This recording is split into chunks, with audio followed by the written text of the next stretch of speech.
அருந்துணையை அடியார் மல்லல் தீர்க்கும் அருமருந்தை அகஞாலத்தகத்தினுள்ளோர் வருந்துணையும் சுற்றமும் பற்றும் விட்டு வான்புலங்களகத்தடக்கி மடவாரோடும் பொருந்தளை மேல் வரும் பயனை போக மாற்றி பொது நீக்கி தனை நினைய வல்லோர்க்கு என்றும் பெருந்துணையை பெரும்பற்ற புலிதூரானை பேசாத நாளெல்லாம் பிறவா நாளே.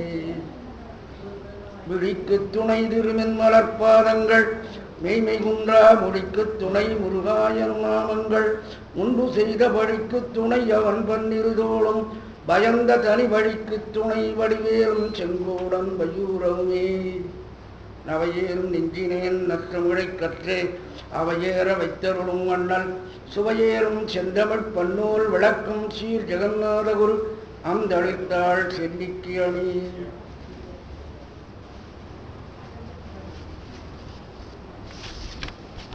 ஞான திருமகள் குழுவித்திருக்கின்ற கற்பகம் பன்னீர் திருமுறை கருத்தரங்க வளாகத்திலே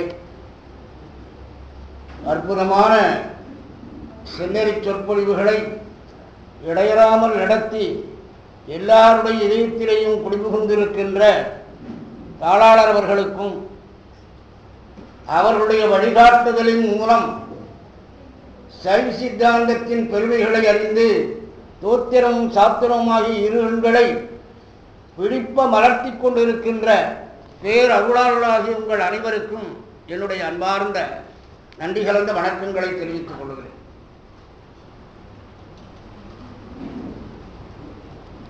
இந்த கருத்தரங்கத்திலே ஒரு அருமையான தலைப்பு அமைக்கப்பட்டிருக்கிறது. உமாபதி சிவனார் அருள்முறை திரட்டு.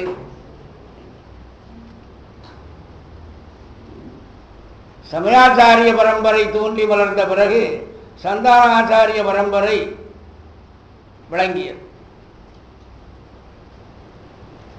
இந்த இரண்டுக்கும் இடையில ஒரு 500 ஆண்டுகள்.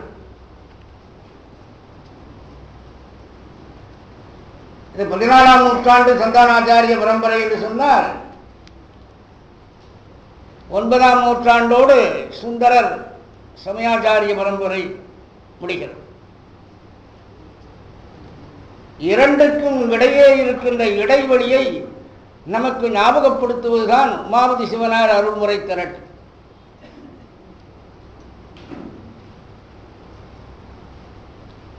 சந்தானாச்சாரிய பரம்பரையிலிருந்துதான் இந்த சாஸ்திர விஷயங்கள் எல்லாம் நுட்பங்கள் எல்லாம் எடுத்தாளப்பட்டன.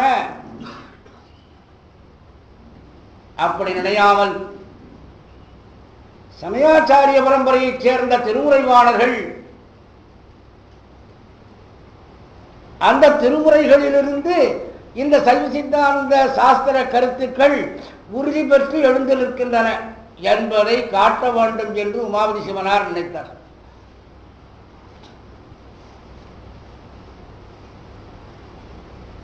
மெய்கண்டாரும் அப்படித்தான், அருணந்தீசமும் அப்படித்தான், மரஞான சம்பந்தமும் அப்படித்தான். திருமுறைகளின் பிடிவாகிய சைவ சித்தாந்தம். சைவ சித்தாந்தம் கிட்டத்தட்ட நாம் அறிந்த வரையிலேயும் கிமு 5000க்கு அப்பாலும் சைவ சித்தாந்தத்தை கொண்டு செல்ல முடியும். அந்த கருத்துக்கள் உரம் பெற்று வளர்ந்தது என்று சொன்னால் அது சமயாச்சாரிய பெருமக்களாக.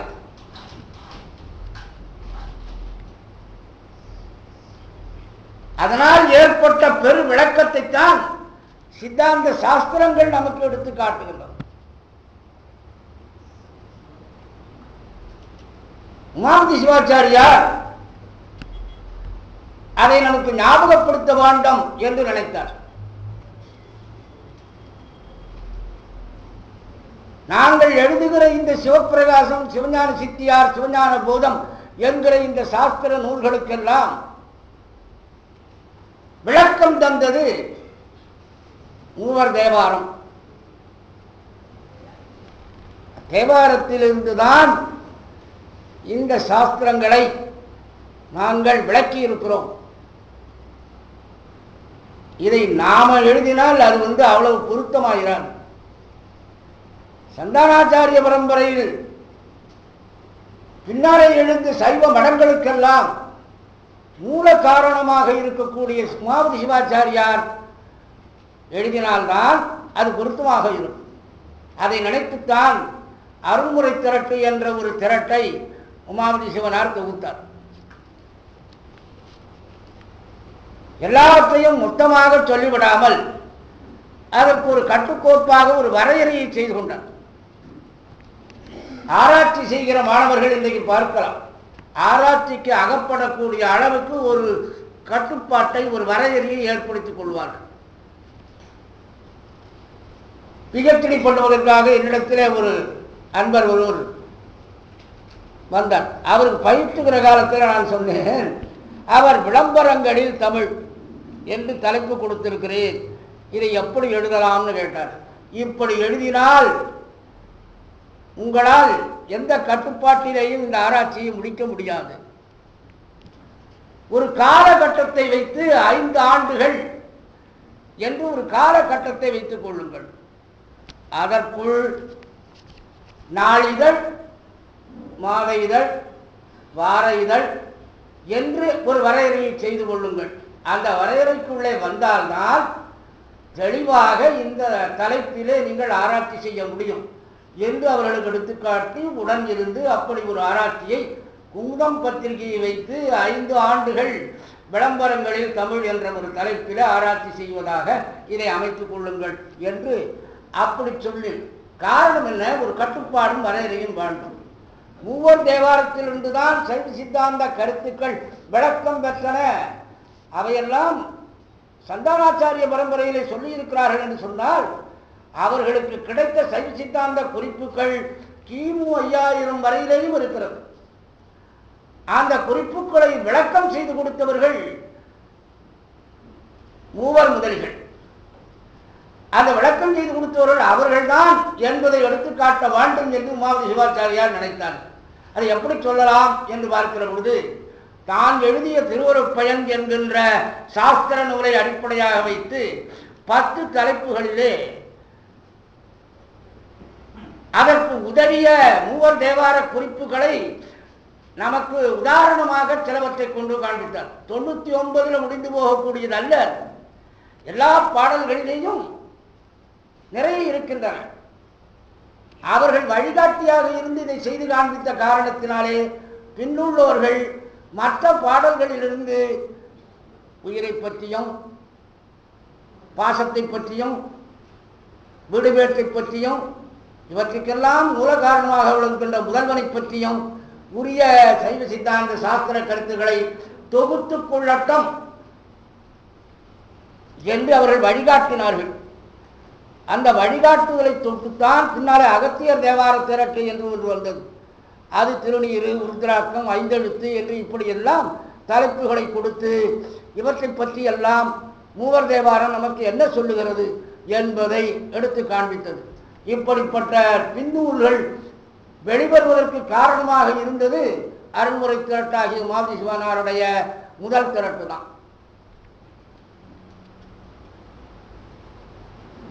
இந்த அருள்முறை திரட்டு ஒரு பக்கத்தில் திருவருட்பயன் 10 குறள்கள், 10 குறள்கள். அந்த குறள் வெண்பாக்களை 10 தலைப்புகளில் நம்ம கொடுத்திருக்கிறார். இந்த 10 என்பது பல வகையில சைவ சித்தாந்த சாஸ்திரத்தில் வரக்கூடிய விஷயம்.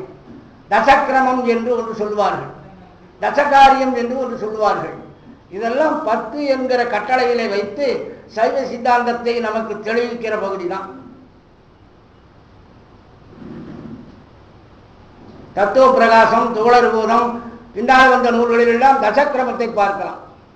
உண்மை நெறி விளக்கம், தசகாரிய விளக்கம், பண்டார சாஸ்திரங்கள்ல பல தசகாரிய பகுருடை அதெல்லாம் இருக்கிறது. அதெல்லாம் தசகாரிய விளக்கமான நூல்கள்.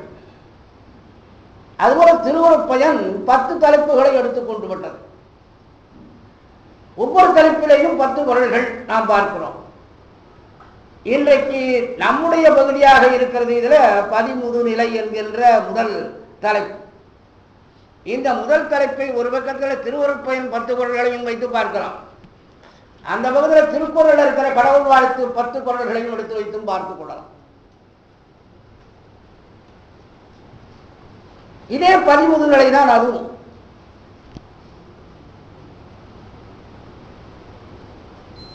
இந்த பகுதியில் இந்த தலைப்பு கொடுக்கிற பொழுது எவ்வளவு அற்புதமாக அவர்கள் கொடுத்திருக்கிறார்கள். சிவபாத சேகரருடைய ஆராய்ச்சி மிகப்பெரிய ஆராய்ச்சி. அவர்கள் இதுக்கு மொத்த தலைப்பாக ஒன்றை கொடுத்திருக்கிறார்கள். போயினார் நின்றார். எதற்காக இந்த வார்த்தையை இந்த கருத்தரங்கிலே தலைப்பிலே போட்டார்கள்? நின்றார், எல்லாரும் இங்கே. முடிஞ்ச உடனே போயினாரா?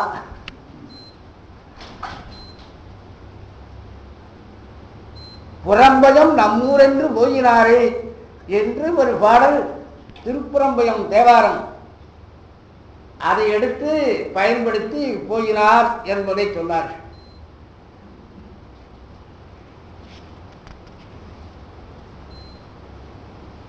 இது எதை குறிக்கிறது? இந்த 2 சொல்லிலே எல்லாம் அடங்குகிறது.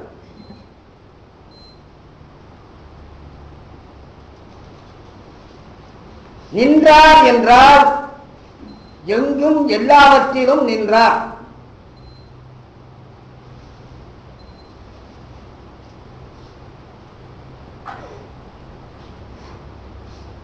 போயினார் என்றால் அடியார்கள் எங்கெங்கு தன்னை தேடுகிறார்களோ அங்கெல்லாம் போயினார்.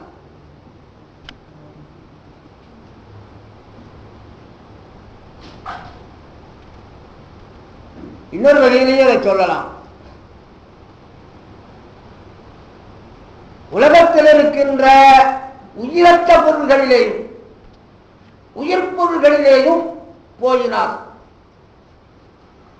இவை எல்லாவற்றிலேயும் எப்பொழுதும் நின்றார்.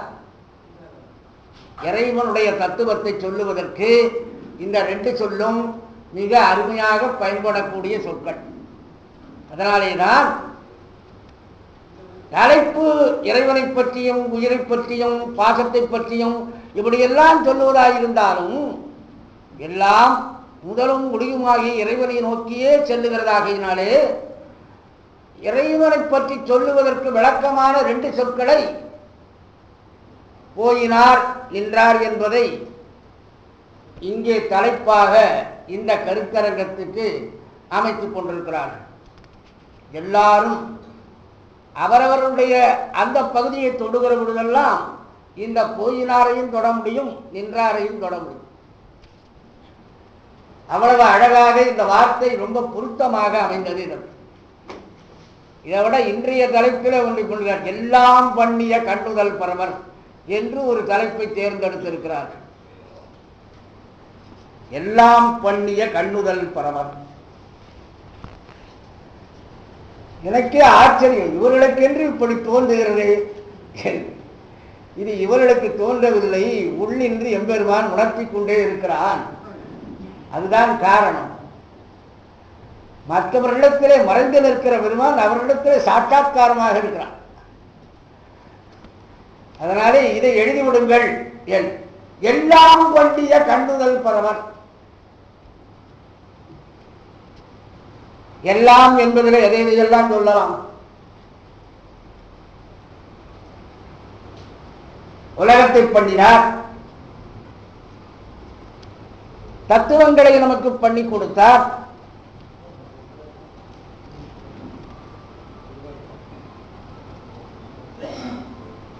நமக்கு உடம்பை பண்ணினார். 5 உடம்பு, ஒரு உடம்பு இல்லை, 5 உடம்பு பண்ணி கொடுக்கிறார்.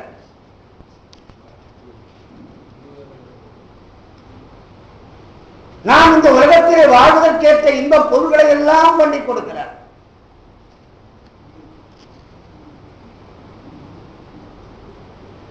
இது இப்படியே பாருங்க, உலக போகத்தை அனுபவிப்பதற்கு வேண்டிய அனைத்தையும் பண்ணிய கண்ணுதல் பரமன். இந்த உலக போகத்திலே நமக்கு வெறுப்பு தட்டுமானால் அப்பொழுது வீடு பேற்றையும் பண்ணி தருகிறார் நமக்கு. அப்ப எல்லாம் பண்ணிய கண்ணுதல் பரமர் என்று சொன்னால் பாசமாம் பற்றை நமக்கு தருகிறவரும் அவர்தான், அதை அறுத்து பார்ப்பவரும் அவர்தான்.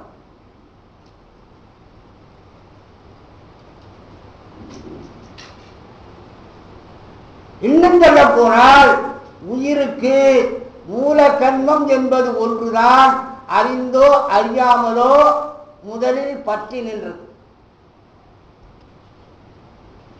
ஆனால் அந்த மூல கண்மத்தை வெளிப்படுத்துவதற்காக உடல் கொடுத்ததனாலே பருப்பொருளாகிய கர்மம் சஞ்சிதம் ஆகாமியம் பிராரப்தம் என்ற வகையிலே வளர்ந்தது. அப்படி கர்மம் வளர்ந்த பிற்பாடு அந்த கர்மத்தை அனுபவிப்பதற்கு தனுகரண பூரபோகங்களாகிய மாயேயம் மாயையின் மூலமாக தரப்பட்டது. இவை அனைத்தும் உயிரை பற்றி நிற்கின்ற ஆணவத்தை நீக்குவதற்காக. ஆக இறைவன்தான் ஒரு பாசத்தை நீக்க இரண்டு பாசங்களை நமக்கு பண்ணுகிறான், பிறகு மூன்றையும் மொத்தமாக சேர்த்து அப்புறப்படுத்துகிறான். எல்லாம் பண்ணிய கண்ணுதல் பரவல், எல்லாத்தையும் அவன்தான் பண்ணுகிறானே தவிர நான் ஒன்றும் பண்ணவில்லை. நான் ஏதாவது இதில் முயற்சி எடுத்தனா? என்னை இந்த முயற்சியில் தலைப்படுத்தியவனும் அவன்தான். பாராணம் போல் கல்லை போல ஆணவத்தில் கிடந்தவன் நான்.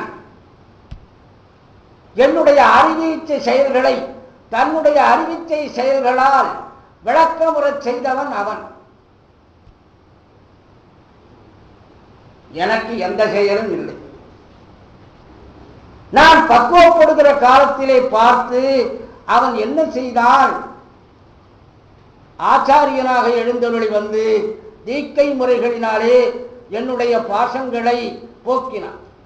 அத்துவா வழிகளாகிய 6 வழிகளையும் அறுத்து என்னை தனக்குரியவனாக செய்து கொண்டான். அதையும் அவன்தான் செய்தான். அப்பொழுதும் நான் அவனால் செய்யப்படும் பொருளாக இருந்தேனே அன்றி நான் ஒன்றையும் செய்பவனாக இல்லை.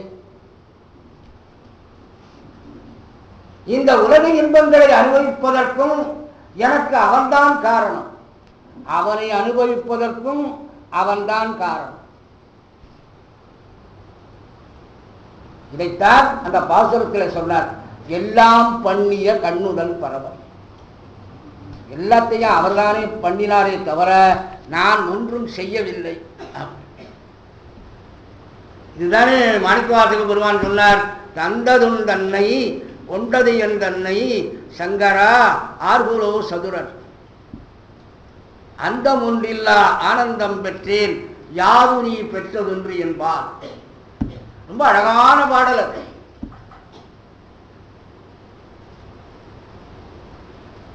கவனித்து பார்த்தால்தான் அந்த பாடலுடைய உட்பொருள் என்னன்னு தெரியும்.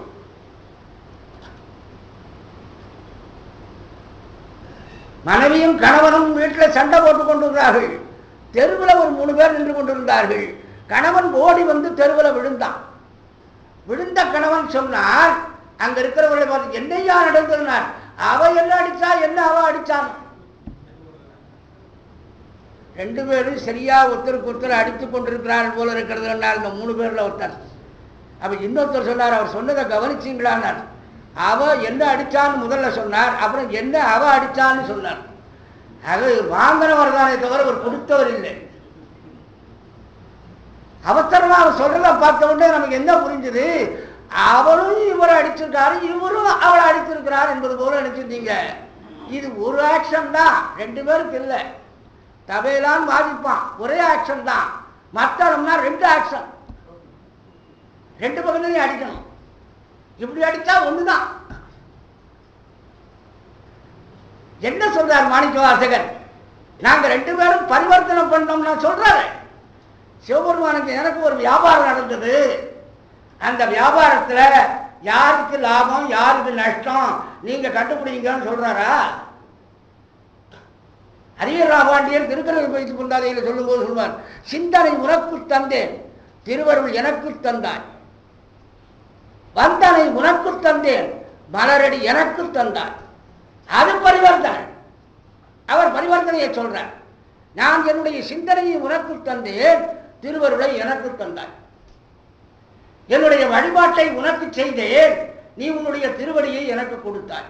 அப்போ இவர் ஒன்று கொடுக்கிறாரு, அவர் ஒன்று வாங்குறார். அவர் ஒன்று கொடுக்கிறார். ரெண்டு பேருக்கும் இங்க என்ன சொன்னார் மாணிக்க வாசகர்?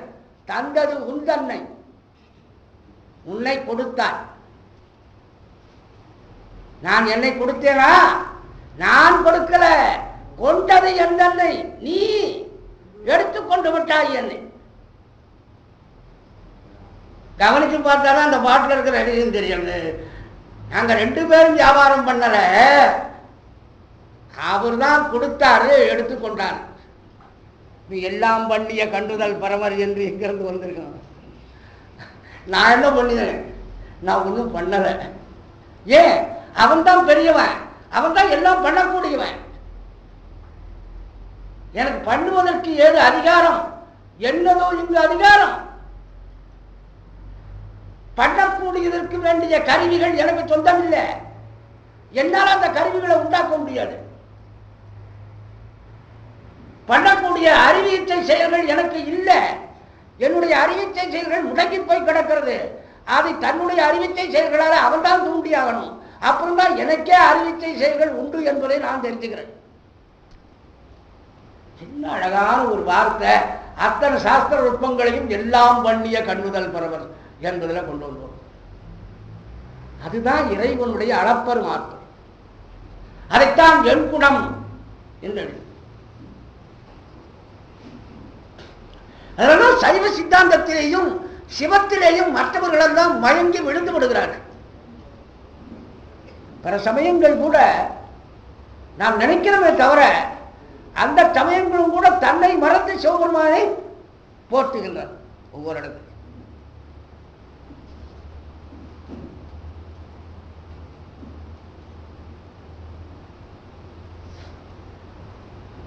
என்னுடைய வேலாயுதம் ரொம்ப அற்புதமாக சொல்வார்கள்.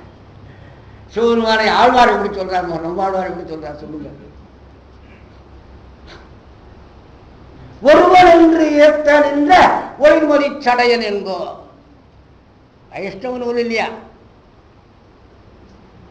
ஆழ்வாருக்கு பரம்பொருளாக இருக்கிறவர் எம்பெருமான் மகாவிஷ்ணு. ஆனால் அதை சொல்லுகிறார், ஒளிமணி வண்ணன் என்போ ஒருவன் என்று ஏற்ற நின்ற நளிமொழி சடையன் என்போ. இதை அடிக்கடி ஞாபகப்படுத்துவார். ஒளிமொழி சடையன் ஒருவன் என்று ஏற்ற நின்றவன். இல்ல ஆழ்வாரே சொல்லிட்டு உட்பாடு அப்பீல் என்ன? இளங்கோடிகள் சொல்றார், அவர் சொல்றார், இவர் சொல்றார், முதல் காந்தியில சொல்றாரு சொல்லிட்டு போங்க, அது அவசியம் இல்லை. ஆனால் எதிரணியில் இருக்கக்கூடிய ஆழ்வார் ஒருவன் என்று ஏற்ற நின்ற நடைமுறை சடையன் என்று சிவபெருமானை சொல்லுவாரே. ஆனால் பிரம்மனா திருமாலா சிவபெருமானான்னு கேட்டுட்டு வரவர் வெறும் பேர சொல்லிதானே கேட்கணும். ஒருவன் என்று ஏற்ற நின்ற நடைமுறை சடையன். எந்த சமயத்தை சேர்ந்தவர்களுக்கும் சிவபெருமானிடத்தில் வந்தால் அவருடைய அளப்பரும் ஆற்றலை நினைத்து சொக்கி விடுகிறார்கள். சீவக சிந்தாமணி நமக்கு எல்லாம் தெரிஞ்சது. அது ஒரு பெரிய ஜைன நூல். ஜைன தத்துவங்கள் அத்தனையும் பிடித்து கொடுக்கக்கூடிய ஒரு நூல் அது. அந்த நூல்ல சிவபெருமானை சொல்றார். அது எப்படி சொல்றார் தெரியுமா? பிறையணி கொண்ட அண்ணல் பெண்டொருபால் கொண்டது ஒட்டான். வீதியில உலா வருகிறது. அந்த உலாவை பார்ப்பதற்கு வீட்டிலே இருக்கிற பெண்கள் ஓடி வருகிறார்கள். வருகிறவர்கள் அவசரமா வருகிறார்களாம், அலங்காரம் செய்து கொண்டு வருகிறார்களாம். ஒரு பக்கத்துல மாத்திரம் அலங்காரம் செய்து கொண்டார்களாம். ஒரு பக்கத்துல தோடு, ஒரு பக்கத்துல வளையல், இன்னொரு கையில மாட்டலையாம். அப்படியே வந்துட்டாங்க. வாசல்ல வந்து கதவுல மறைத்து நின்று கொண்டு பார்க்கிறார்களாம்.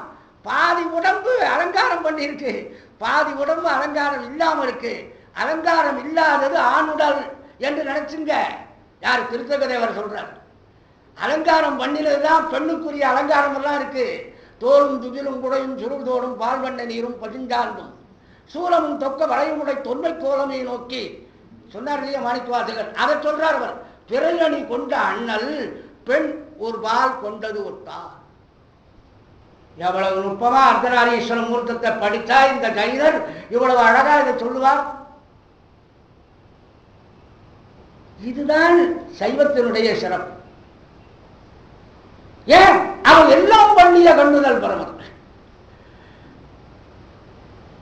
அந்த தீர்த்தங்கர்களையும் உருவாக்கி தந்தவர் வரலாம். உலகில வளர விட்டா இதைத்தான் யாதொரு தெய்வம் கொண்டு அத்தெய்வம் ஆகிய அங்கே மாதொரு வாகனார்தாம் வருகுவர் அப்படி வளைக்கிறார்கள். அருள்மிகை சமயத்தோர்க்கும் அவ்வவர் புரியார். சமயந்தோறும் நின்ற தையல் என்று அப்படி சொல்வார்கள். உமாதேவியை சொல்லும் பொழுது சமயந்தோறும் நின்ற தையல் என்று சொல்லுவார்கள். எல்லா சமயங்களிலேயும் அவள் இருக்கிறாள். அவள் இல்லாத இடமில்லை. அவள் யார்? அவள் தான் எம்பெருமானுடைய திருவருள். அந்த சிவபெருமானுடைய திருவருள் இல்லை என்றால் எந்த சமயமும் உலகத்தில் நிலை பெறாது. அதனாலே அவள் சமயங்கள் தோறும் நின்ற தையல். இவ்வளவு வார்த்தைகளையும் நமக்கு விளக்கி தருவதுதான் எல்லாம் பண்ணிய கண்ணுதல் பரமர் என்ற தொடர். இந்த 13 நிலையினுடைய 10 பாடல்களை 15 தேவார பாசுரங்கள் 10 திருவருட்பயன் குறள் வெண்பாக்கள் இத்தனையினுடைய பொருளும் அந்த ஒரு சொல்லிலே அடங்கி விடுகிறது. எல்லாம் பண்ணிய கண்ணுதல் பரமர். பரவர் என்பதனாலே எல்லாவற்றுக்கும் மேலானவர் அவர் என்று சொன்னார். கண்ணுதல் என்பதனாலே அவர் மற்றவர்களின் வேறுபட்டவர் என்பதை எடுத்து காண்பித்தார். எல்லாம் பண்ணிய என்றனாலே எதுவும் விடுபட்டாமல்,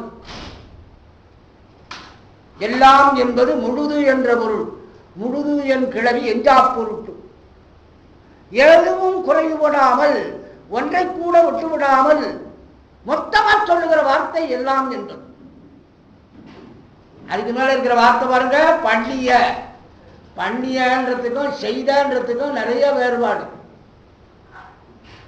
செய்யறதுன்னா காரியம், பண்ணியன்னா காரியம் இல்லை. அது அழகாக துன்பமின்றி வருத்தமின்றி இனிமையாக செய்தல், அதைத்தான் பண்ணியல்.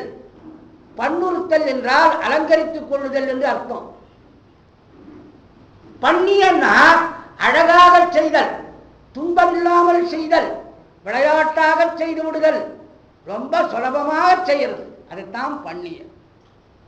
அது செய்த உட்பாடு அழகா இருக்கணும். இறைவன் எந்த அழகா படைத்திருக்கிறான். இந்த உடம்பை நினைச்சு பாருங்க. அவன் படைச்ச படைப்பை நம்மளால மாற்ற முடியுமா? இந்த கையை வேற இடத்துல வச்சு பார்க்கலாமா? கண்ணை வேற இடத்துல மாற்றலாமா? அதான் பண்ணிய. பண்ணி இருக்கிறான். அது பண்போல இருக்கிறது. அழகாக இசையோடு பொருத்தமாக இனிமையாக அமைந்திருக்கிறது. எனக்கு இந்த வரியும் பார்த்த உடனேயே ரொம்ப நேரம் நான் இதை சிந்திக்கிறேன். திரும்ப திரும்ப இவ்வளவு அற்புதமாக எல்லாத்தையும் கூட வேடிக்கை அவர் அதை கண்டுபிடிச்சது. இவ்வளவு 15 வார்த்தையும் நடுவில் நுழைஞ்சு இந்த வார்த்தையை இழுத்தா போதும் எல்லாம் வந்துடும் அப்படின்னு நினைச்சிருக்காரு. ஒவ்வொரு சொல்லும் இறைவன் உயிருக்காக பரிந்து செய்கின்ற செயல்களினுடைய பரிமாணத்தை நமக்கு விளக்கி நிற்கிறது. அதுதான் எல்லாம் பண்ணிய கண்ணுதல் பரவல். இப்ப 13 நிலை என்கின்ற பகுதியில என்ன சொல்லப்பட்டு இருக்கிறது என்பதை நாம் பார்க்கிறோம். இதுக்கு முதல்ல அந்த திருவருட்பயனில் வரக்கூடிய அந்த விஷயங்களை முதல்ல பார்த்துக் கொள்ளுங்கள். அசித்தும் சித்தும் ஆகிய அனைத்து பொருள்களிலும் இறைவன் நிறைந்து நிற்கிறான். எல்லா பொருளிலும் இறைவன் நிறைந்து நிற்கிறான். எல்லா உயிர்களுக்கும் அறிவுக்கு அறிவாகி நிற்கிறான். இந்த 2 முதல் குறள் வெண்பாவினுடைய விளக்கம். அகர உயிர்கோள் அறிவாகி எங்கும் நிகரில் இறை நிற்கும் நிறைந்து. நிகரில் இறை எங்கும் நிறைந்து நிற்கும் அகர உயிர்கோள். அகர உயிரானது மற்ற உயிரெழுத்துக்களிலும் இருக்கிறது, மெய்யெழுத்துக்களிலும் இருக்கிறது. அதுபோல உயிர் பொருள்களிலேயும் சடப்பொருள்களிலேயும் இறைவன் நிறைந்து நிற்கிறார். அகர உயிர் என்பதும் ஒரு சடம். அதனாலே அறிவாகி என்று சொன்னார். இறைவன் நிறைந்திருக்கின்ற பொழுது அறிவாகி நிற்கிறான் என்று சொன்னார். அந்த உவமையில் ஏற்பட்ட குறையை அறிவாகி என்ற ஒரு வார்த்தையை போட்டு சரி செய்து கொண்டார் மாவதி சிவாச்சாரியார். எல்லா உயிர்களுக்கும் அறிவுக்கு அறிவாகி நிற்கிறான். உயிர்கள் அறிவுடையன, ஆனாலும் அந்த அறிவு தூண்டப்பெறும் அறிவை அன்றி தானே அறியும் அறிவல்ல. இறைவனால் தூண்டப்பெற்றால்தான் அந்த அறிவு அறிவாகும். அதனால அறிவுக்கு அறிவாகி நிற்கிறான் இறைவன். அடுத்தபடி அவனோடு வேறுபடாமல் சக்தி ஒன்றித்து நிற்கிறது. நெருப்பும் சூடும் போல சக்தி இறைவனோடு ஒன்றுபடாமல் வேறுபடாமல் ஒன்றித்து நிற்கிறது. இந்த சக்தி இறைவனது திருவடியிலே பொருந்தும் நிலைமையை உயிர்களுக்கு தரும். தனது சக்தியை கொண்டு ஐந்தொழில் செய்கின்ற பெருமை, தன்னை காட்டாமல் மறைத்து நிற்கின்ற நுட்பம், அளவிறந்த கருணை, இறைவனுடைய பெருமை, அவனுடைய நுண்மை, அவனுடைய கருணை, இந்த மூன்றுக்கும் வேறு ஒன்றை உவமையாக சொல்ல முடியாது.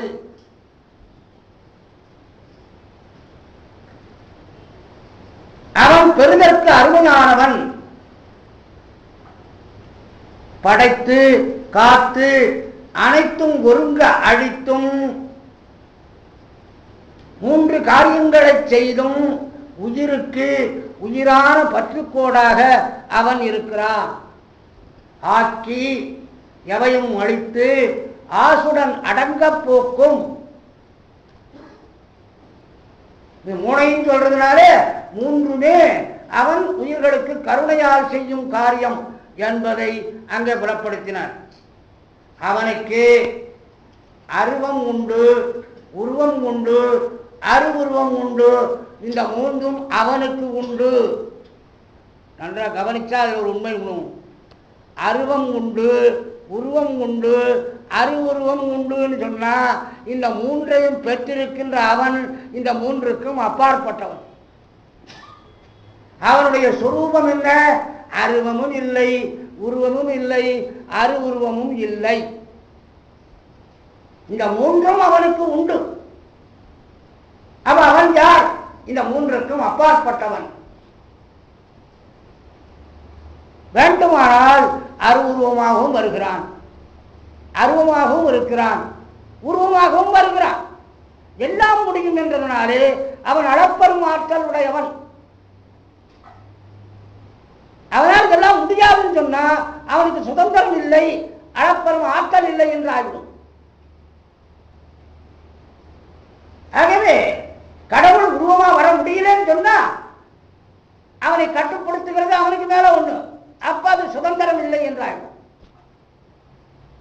அளப்பெரும் ஆற்றல், சுதந்திரம், இந்த இரண்டையும் இறைவனுக்கு சொல்லுகிறவர்கள் இறைவனுக்கு உருவமும் உண்டு, அருவமும் உண்டு, அருவுருவமும் உண்டு என்ற மூன்று நிலையையும் ஒத்துக்கொள்ள வேண்டும்.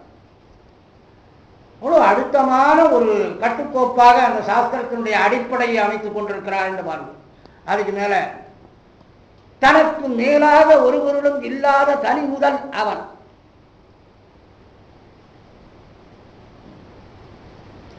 பல் ஆர் உயிர் உணரும் பான்மை என மேல் ஒருவன் இல்லாதான் எங்கள் இறை. தனக்கு மேல ஒருவன் இல்லை. தேவர்களால் காணப்படாதவன், அதே நேரத்தில் தன்னை அடைந்த அடியவர்களிடத்திலே நீங்காத பேரறிவாய் எப்பொழுதும் நிலைத்து நிற்கின்றவன்.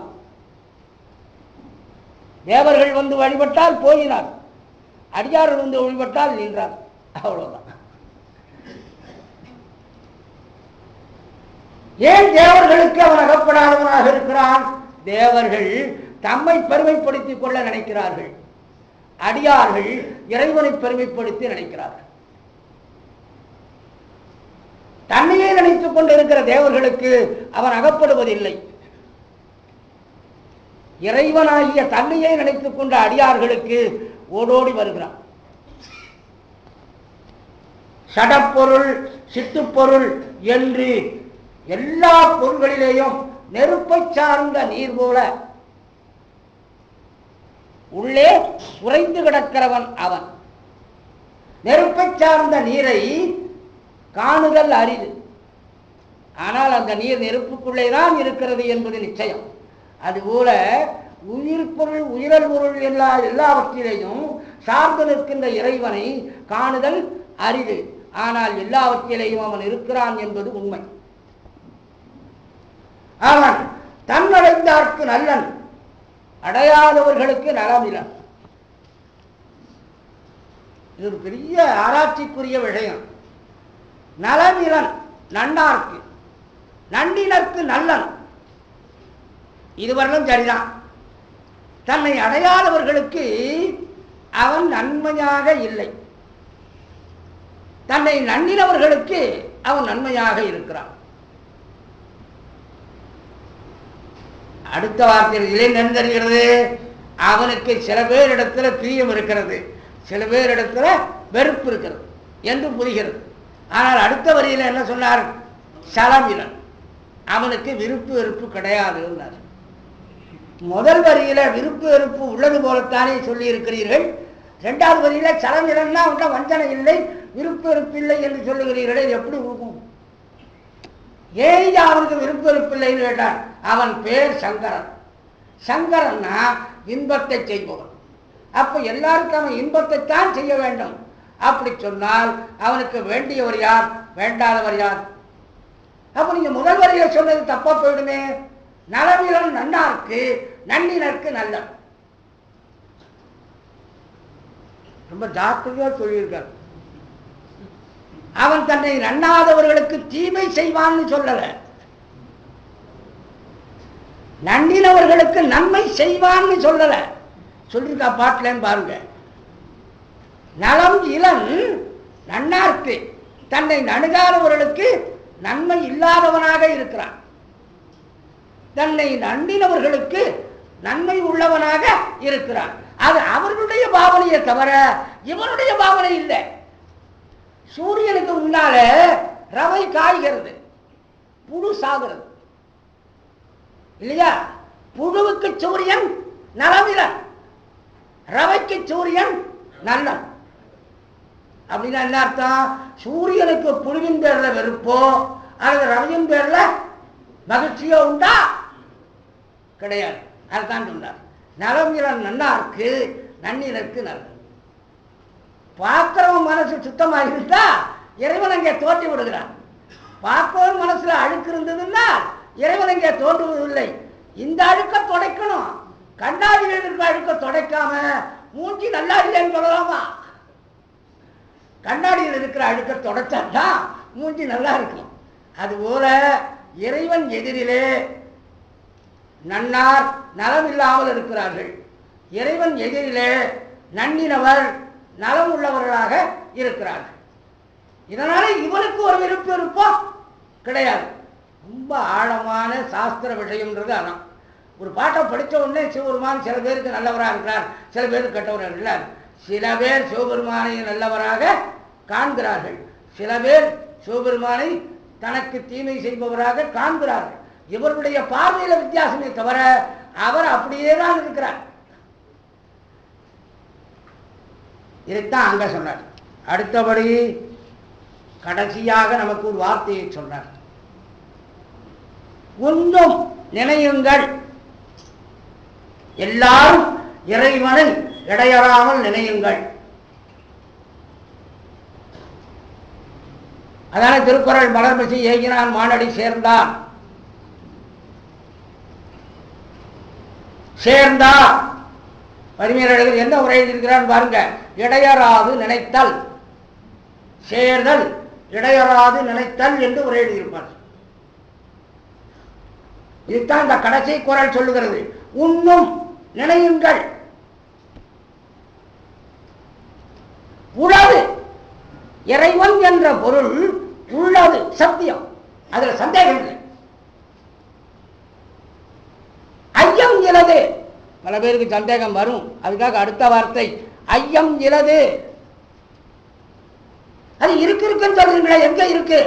அது உணர்வாய் ஓவாது, உயிரின் அனுபவமாக உயிரை விட்டு நீங்காமல் இருக்கிறது அந்த பொருள். உயிரின் அனுபவம் அந்த பொருள் தான். உயிர் முதல்ல இருந்து தன்னிடத்தில் வைத்துக் கொண்டிருக்கிறதும் சிவபெருமானைத்தான். கடைசியாக போய் அடைகின்ற இடமும் சிவபெருமான் தான். சிவபெருமானை விட்டு உயிர் எப்பொழுதும் பிரிந்ததில்லை. உயிர் உணர்வாய் ஓவாது.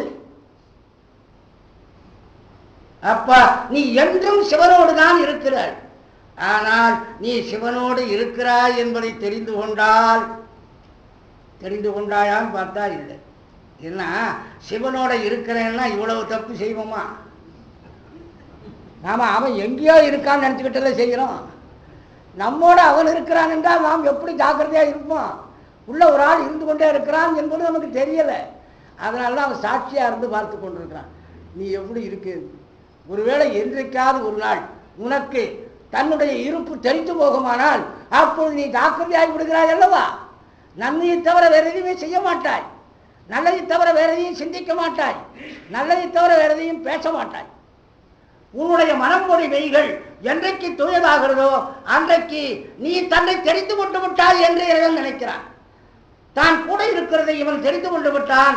அதனால இவன் இனிமேல் ஜாக்கிரதையாகத்தான் இருப்பான். இனிமேல் இவனுக்கு பரீட்சை தேவையில்லை, ப்ரமோஷன் கொடுத்து விடலாம். இதைத்தான் சிவபெருமான் நினைக்கிறான். அவன் எப்ப தெரிஞ்சுக்கிறான்? தக்க பக்குவத்தில் உயிரை தெரிந்து கொண்டு உயிருக்கு தன்னை தர தயாராகிறான். அவன் மண்ணு பவம் தீர்க்கும் மருந்து. உன்னோடு விடாமல் நிலை பெற்றிருக்கின்ற பிறவி இருக்கிறதே மண்ணு பவம். மண்ணுன்னா நிலைபேருடைய பிறவி. நாம பிறவி நிலையாததுன்னு சொல்லுவோம். இவர் ஒரு பிறவியை பார்த்து சொல்ற வார்த்தை அது. ஆனால் பிறவி என்பது காரணகாரிய தொடர்ச்சியாய் கரையின்றி வருவது. அதனாலே தொடர்ந்து வருகிறபடியினாலே அது நிலைத்த பிறவியினர். மண்ணுபவம் நிலைத்த பிறவி. அதனால்தான் பிறவியை சில நேரங்களில் பாராட்டுறோம். வாய்த்தது நந்தமக்கு இதோ ஒரு பிறவி மதித்தொடுவி. இந்த பிறவியை பாராட்டி நிலையுங்கள் என்று சொல்லுகிறோம்.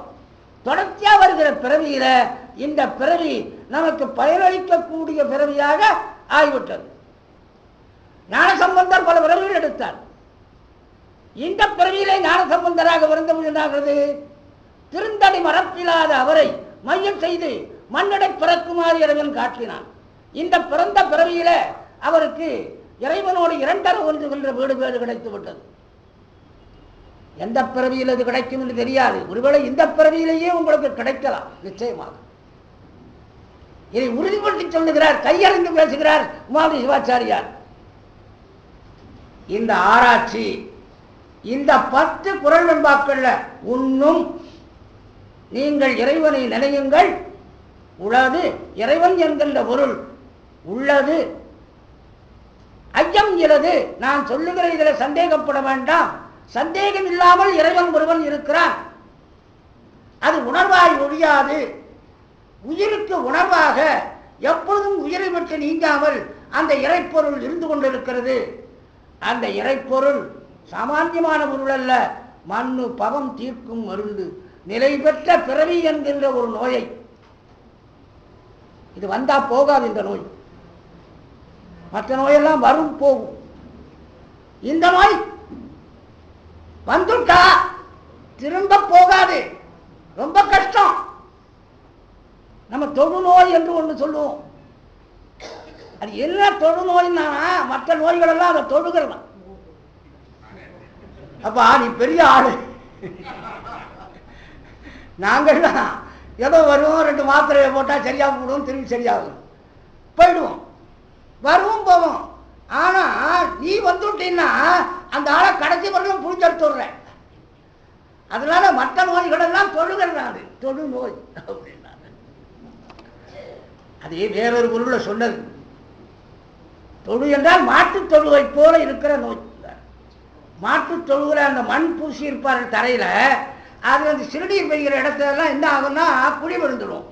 அந்த குழியில ஈ முதலியதெல்லாம் மொய்த்து கொண்டு இருக்கும். எப்பொழுதும் பார்த்தா குழி குழியா இருக்கும் அந்த மாட்டு தொழுவோம், அங்கே ஈ மொய்த்து கொண்டே இருக்கும். இதே மாதிரி தொழுநோய் வருகிறவனுக்கு குழி குழியாகி அந்த ஈ கொசு இதெல்லாம் மொய்த்து கொண்டு இருக்கிறது அல்லவா, அதனால அதுக்கு தொழுநோய், தொழு போல இருக்கிற நோய் என்பதனாலே அப்படி சொன்னார்கள். ஆனால் மற்ற நோய்கள் எல்லாம் அந்த நோயை தொழுகிறது. ஆனால் இன்னும் எந்த நோயை தொழ வேண்டும்? இந்த பிறவி என்னும் நோயைத்தான் மற்ற நோய்கள் எல்லாம் தொழ வேண்டும். அதுதான் வந்தா போறதில்லை, மாறி மாறி வந்து கொண்டு இருக்கிறது. பல டிஃபரன்ஸ்ல அந்த நோய் வருகிறபடினால என்ன ஆகுது, அவ்வப்போது நமக்கு புதுசா தெரியும்.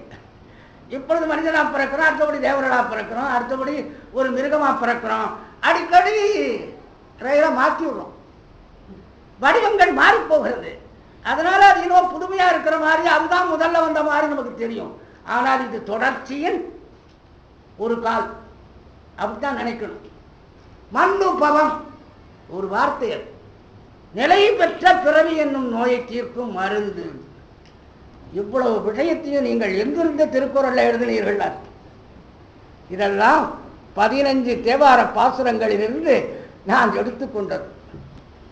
அந்த தேவார பாசுரங்களை பாருங்கள், இந்த செய்திகள் அங்கே பல இடங்கள்ல வந்து கொண்டிருக்கும்.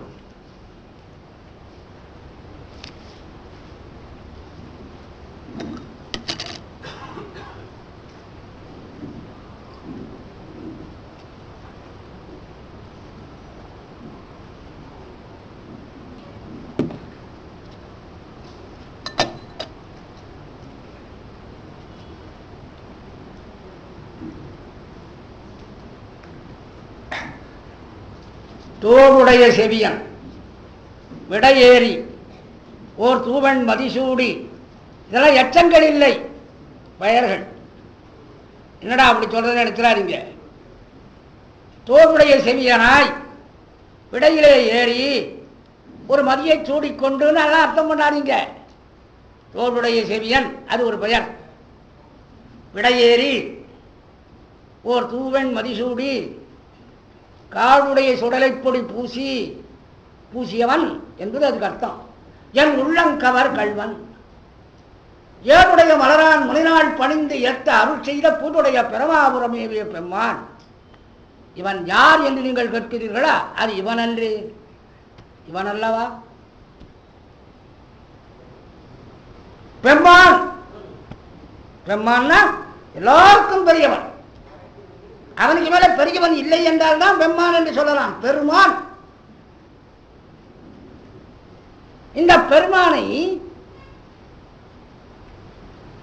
மற்ற ஊர்களில் ஆராய்ச்சி பண்ணி பார்க்கிறார்கள். இந்த இறைவனை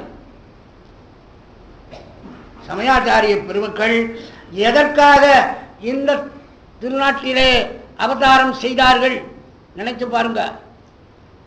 கடவுளை தேடி அலைந்தவர்களை கைப்பிடித்து அழைத்து வந்து கடவுளை காட்டுவதற்காக அவதாரம் செய்தார்கள். பலர் கடவுளை தேடி அலைந்தார்கள். கடவுள் எங்கே இருக்கிறார்?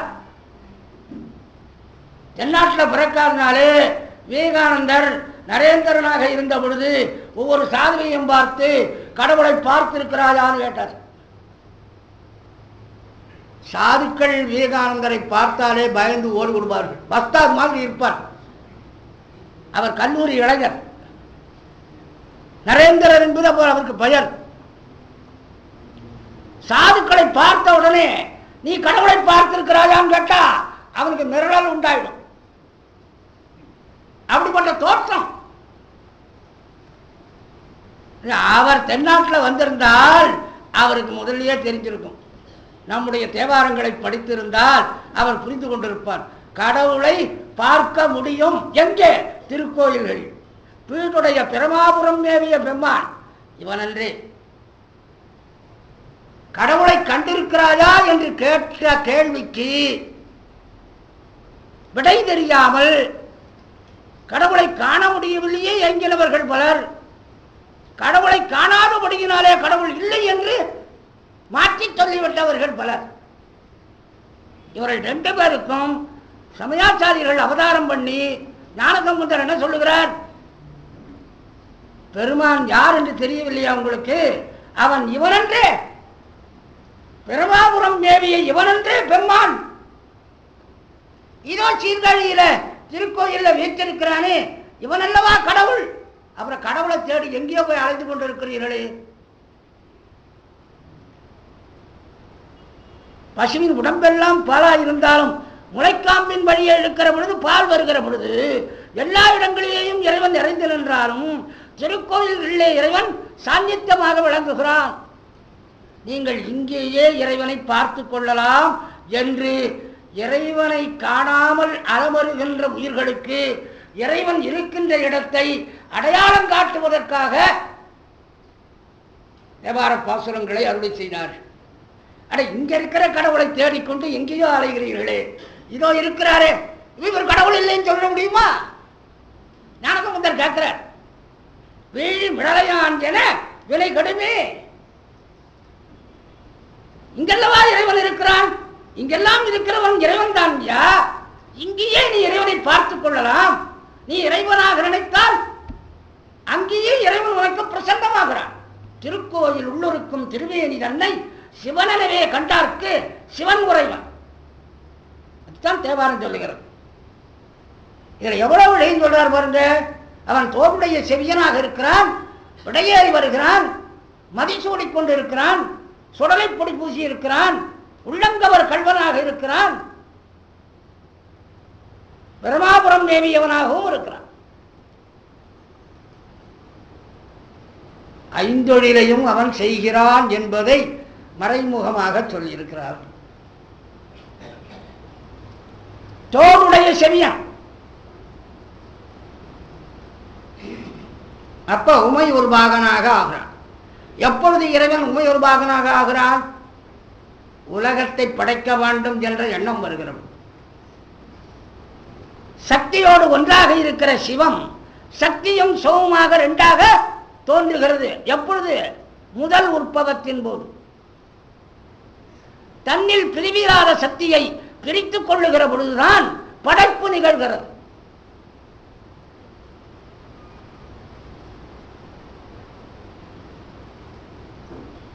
சக்திதான் சிவத்தை ஈன்றும்.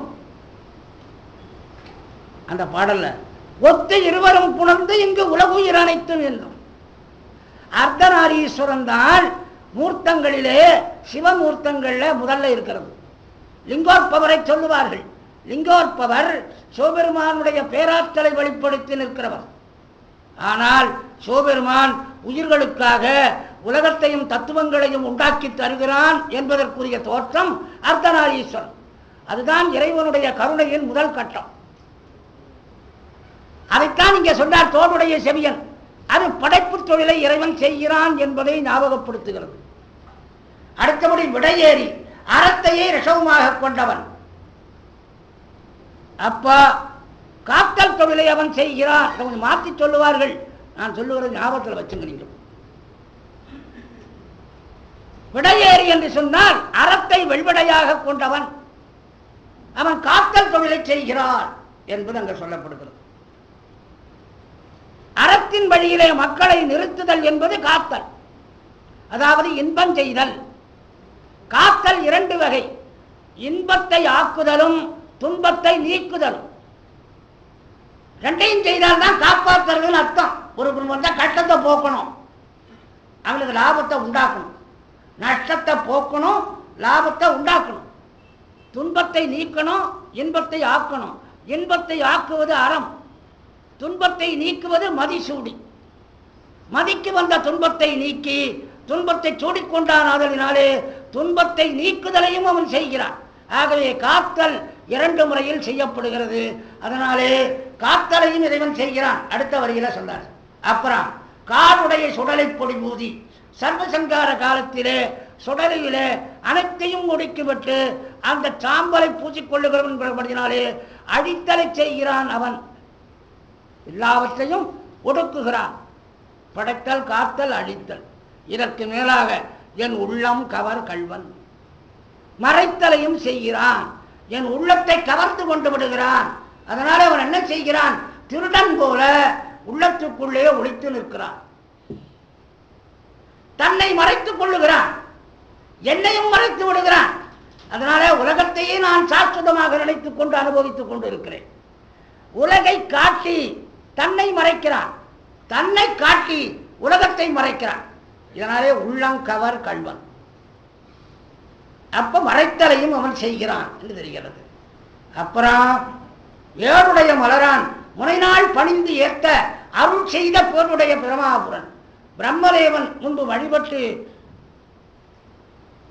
வரம் வேண்டிய பொழுது அவனுக்கு திருவருள் செய்தவன் என்பதனாலே அருளுதலையும் அவன் செய்கிறவன். எல்லா உயிர்களுக்கும் பிறவியை தருகின்ற பிரம்மனுக்கே அருள் செய்தவன் என்று சொன்னால் எல்லா உயிர்களுக்கும் ஒரு அருள் செய்கிறவன் என்பது அர்த்தம். ஆகவே படைத்தல், காத்தல், அழித்தல், மறைத்தல், அருளல் என்ற ஐந்தொழிலையும் அவன் செய்கிறான். ஆக்கி எவையும் அழித்து ஆசுடன் அடங்க போக்கும் அவன் போவா புகழ். இந்த திருக்குறளை அங்க நீங்க வச்சு பார்த்துக்கலாம். அந்த திருவருட்பயனில் இருக்கிற திருக்குறளும் அதுவும் இன்னும் பல பாடல்களிலேயும் பல குறள்களிலேயும் அந்த விஷயம் வருகிறது. இதுல இன்னொரு வேடிக்கை என்னன்னா, ஏழுடைய மலரான் முனைநாள் பணிந்து ஏத்த அருள் செய்த, அது சீர்காழியினுடைய சரித்திரம். அதுக்கு பிரம்மபுரம் என்று ஒரு பெயர். அந்த வரலாற்றை அது குறிக்கிறது. அதோடு கூட இன்னொரு வகையிலையும் அதுக்கு பொருள் செய்யலாம். ஏழுடைய மலரான் தாமரை மலரில் வீற்றிருக்கின்ற பிரம்மன், அப்படிதான் அர்த்தம் முதல்ல. இப்பொழுது நான் சொல்ல போற அர்த்தம் பாருங்க. ஏழுடைய மலரான் இதழ்களை உடைய மலர்களாலே முனையினால் முற்காலத்திலே பணிந்து ஏற்ற நான் வழிபட்டு உன்னை தோத்தரிக்க அருள் செய்த பேருடைய பெருமாள். சம்பந்தரே சொல்லுகிறார். சம்பந்தர் முற்காலத்திலே மலர்களால் முன்னை நாளிலே பணிந்து ஏற்ற அவருக்கு அருள் செய்த பிரமாபுரம் மேவிய பெம்மான், அப்படியும் ஒரு உரை செய்யலாம். மலரான் என்பதை பெயராக்கினால் பிரம்மதேவனாகும். மலரான் மலராலே என்று ஆள் உருவாக்கி விட்டீர்களேயானால் மூன்றாம் வேற்றுமையாக வச்சு ஆண் உருவாக வைத்தால் அது மலர்களினால் வழிபாடு செய்து நான் வணங்க எனக்கு அருள் செய்த பிரமாபுரம் மேவிய பெம்மான் என்றால் இவர் முன்னை பிறவியிலே வழிபட்டிருக்கிறார். அந்த வழிபாட்டின் பயனை இந்த பிறவியிலே சிவபெருமான் சீர்காழியில அவருக்கு கொடுத்திருக்கிறார். இப்ப அடுத்த பாடலுக்கு நாம் போகலாம்.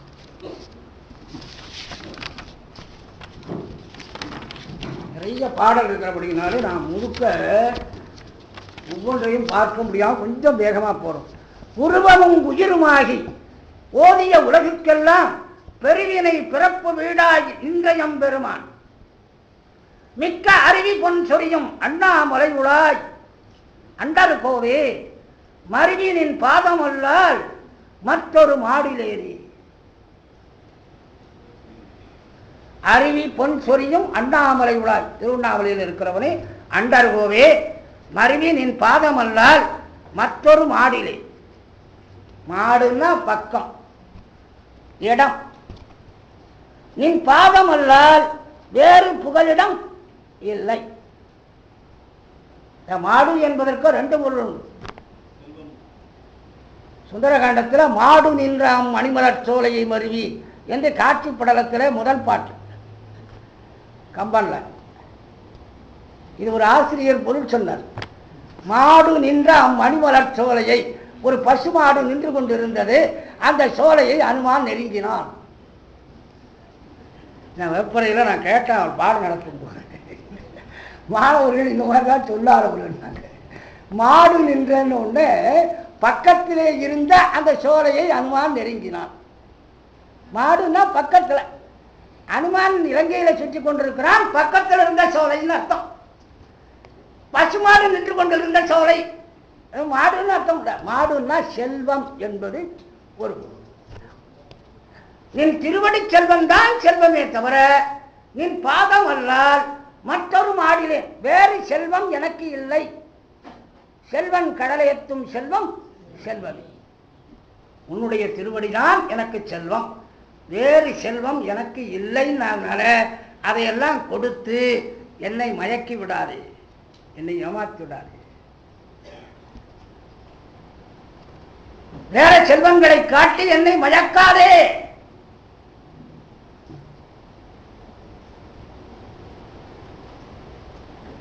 உருவமும் உயிரும் ஆகி ஓதிய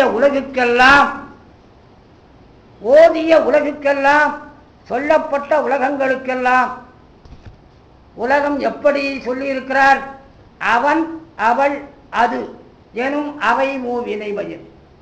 அவன் அவள் என்பதில் உயிர் பிரபஞ்சம் அடங்கும், அது என்பதில் உயிரல் பிரபஞ்சமும் அடங்கும்.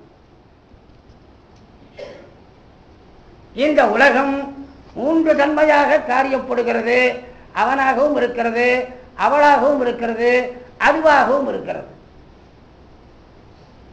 இதனால் இதை தோற்றிய கடவுள் ஒருவர் உண்டு. இதைத்தான் அந்த முதல் பாடல்ல சொல்றார். உருவமும் உயிரும் ஆகி, உயிரல்லாத பொருள்களுக்கு உருவமாக இருக்கிறான் இறைவன். உருவத்தை தருகிறான். உயிரற்ற பொருள்கள் இருக்கிறதே சடப்பொருள்கள், அந்த சடப்பொருள்களுக்கு உருவமாக இருக்கிறவன் யாரு? இறைவன் தான். உயிருடை பொருள்களுக்கு உயிராக இருக்கிறவன் இறைவன். உருவமும் உயிருமாகி சடப்பொருள்களுக்கு உருவமாகவும் சித்து பொருள்களுக்கு உயிராகவும் உயிருக்கு உயிராகவும் உள்ளவன். ஓதிய உலகுக்கெல்லாம் இப்படி இருவகையாக சொல்லப்பட்ட இந்த உலகங்களுக்கெல்லாம் சடப்பொருளுக்கு உருவமாயும் உயிர்ப்பொருளுக்கு உயிருக்கு உயிராகவும் இருக்கக்கூடிய பெருமான் பெருவினை பிறப்பு வீடாய் நின்றயம் பெருமான். பெருவினை வினையாகவும் நின்றவன். வினைகளை செய்யவும் வினைகளை அனுபவிப்பவும் அவன்தான் காரணம். பிறப்பு வீடு, பிறப்புக்கு காரணம் அவனே, வீடு பேரடைவதற்கும் காரணம் அவனே. பந்தமும் வீடும் ஆயினார்க்கு, நம்மை பாசங்களில் கட்டுப்படுத்தியவனும் அவன்தான். பாசங்களிலிருந்து விடுவித்து நமக்கு வீடு பேற்றை தருகிறவனும் அவன்தான். பெருவினை பிறப்பு வீடாய் நின்றயம் பெருமான். அந்த பெருமான் அண்ணாமலை உளான், அவன் அண்டர்கோ. அந்த பெருமானை தவிர வேறு எனக்கு செல்வம் இல்லை அப்படின்னார். இப்ப எல்லா உயிர்களுக்கும் அவன் உயிருக்கு உயிராக இருந்து கொண்டிருக்கிறான் என்ற செய்தி இதில் சொல்லப்பட்டிருக்கிறது. அண்டம் ஆறிருளோடு கடந்து உம்பர் உண்டு போலுங்கோர் ஒன் சுடர். அச்சுடர் கண்டு இங்கு ஆரறிவார். அவனை அறிய முடியாது. அவன் பெருமை உடையவன். அவன் இன்னார் என்று அவனை கண்டுபிடித்து சொல்லக்கூடியவர்கள் யாரும் இல்லை. அண்டம் ஆர் இருள் ஊடு கடந்து ஆணவ இருளால் சூழப்பட்டிருக்கின்ற இந்த புற உலகமும் அக உலகம் இவற்றையெல்லாம் கடந்து அப்பாற்பட்டிருக்கிறவன் உம்பர், எல்லாவற்றுக்கும் மேலாக இருக்கிறவன். உண்டு போலும் ஒரு ஒன் சுடர், அது உள்ளது போல தோன்றுகின்ற ஒரு ஒன் சுடர். அது நிச்சயமாக யாராலும் கண்டு இன்னது என்று சொல்ல முடியாது. கண்டு இங்கு ஆர் அறிவார். அப்ப யாருமே பார்க்க முடியாமல் போனால் அந்த பொருள் இருந்து பயன் என்ன? ஆனால் பார்க்க முடியும். வெண்டிங்கள் கண்ணி வேதியன், வெண்டிங்களை தரையில் சூடிக்கொண்டிருக்கின்ற வேத வடிவாக விளங்குகின்றவன் அந்த பெருமான் என்று சொல்லுவார்கள். ஆகவே காண்பார்க்கு வெண்டிங்கள் கண்டி வேதியனாக இருக்கிறார். ஆராய்கின்றவர்களுக்கு யார் கண்டு அறிவார்? இறைவனை ஆராய முற்படாதீர்கள், காண தரிசிக்க முற்படுங்கள். வழிபடுவார்க்கு அவன் எளியவன், ஆராய்ச்சி செய்வார்க்கு அறியவன். கண்டு இங்கு ஆரறிவார். அதுக்கு மேல பல பேர் இறைவனை ஆராய்ச்சியினாலே நிறுவ வேண்டும் என்று நினைக்கிறார்கள். அவர்களை பார்த்து சொல்லுகிறார். இது திருப்பாசுரத்திலே வருகிற பாடல். இந்த திருப்பாசுரத்திலே 3 பாடலை இந்த பகுதியில் எடுத்திருக்கிறார். அதே போல சிவபுர பாசுரத்திலே 3 பாடல்களை இதில் எடுத்திருக்கிறார். அணைந்தோர் தன்மை என்கின்ற 10வது அதிகாரத்தில் சிவபுர பாசத்தில் ஒரு 3 பாடல். இந்த பதிகத்திலேயே அதிகமாக உபயோகப்பட்ட பதிகம் சிவபுர பதிகம் தான். இங்கே ஒரு 3, அங்கே ஒரு 3. முதல்ல இருக்கிற 13 நிலையில் 3 பாட்டு, கடைசியில் இருக்கிற அணைந்தோர் தன்மையில் 3 பாட்டு. இந்த 6 பாட்டும் சிவபுர பதிகம். இந்த திருப்பாசுரத்திலிருந்து 3 பாட்டை இந்த பகுதியில் எழுதியிருக்கிறார். ரொம்ப அருமையான பாடல்கள். இது ஒவ்வொரு பாடலுமே ஒரு மாதம் சொல்லலாம், அவ்வளோ ஆராய்ச்சிக்குள்ள பாடல். ஏதுக்களானும் எடுத்த மொழியானும் மிக்க சோதிக்க வேண்டாம், சுடர்விட்டு உளன் எங்கள் சோதி மா துக்கம் நீங்கள் உருவீர் மனம் பற்றினேன் சாதுக்கள் விக்கீர் அவையே வந்து சார்வீங்கள். இதை உங்களை பார்த்து நான் சொன்னால் அது வைத்தியகாரத்தனமாக இருக்கும். சாதுக்கள் விக்கீர் அவையே வந்து சார்வீங்களே. ஞானசம்பந்தர் சொல்றார், சாதுக்களாய் நிற்கவர்களே அவர்களுடைய அவையிலேயே வந்து சார்வீங்கள்.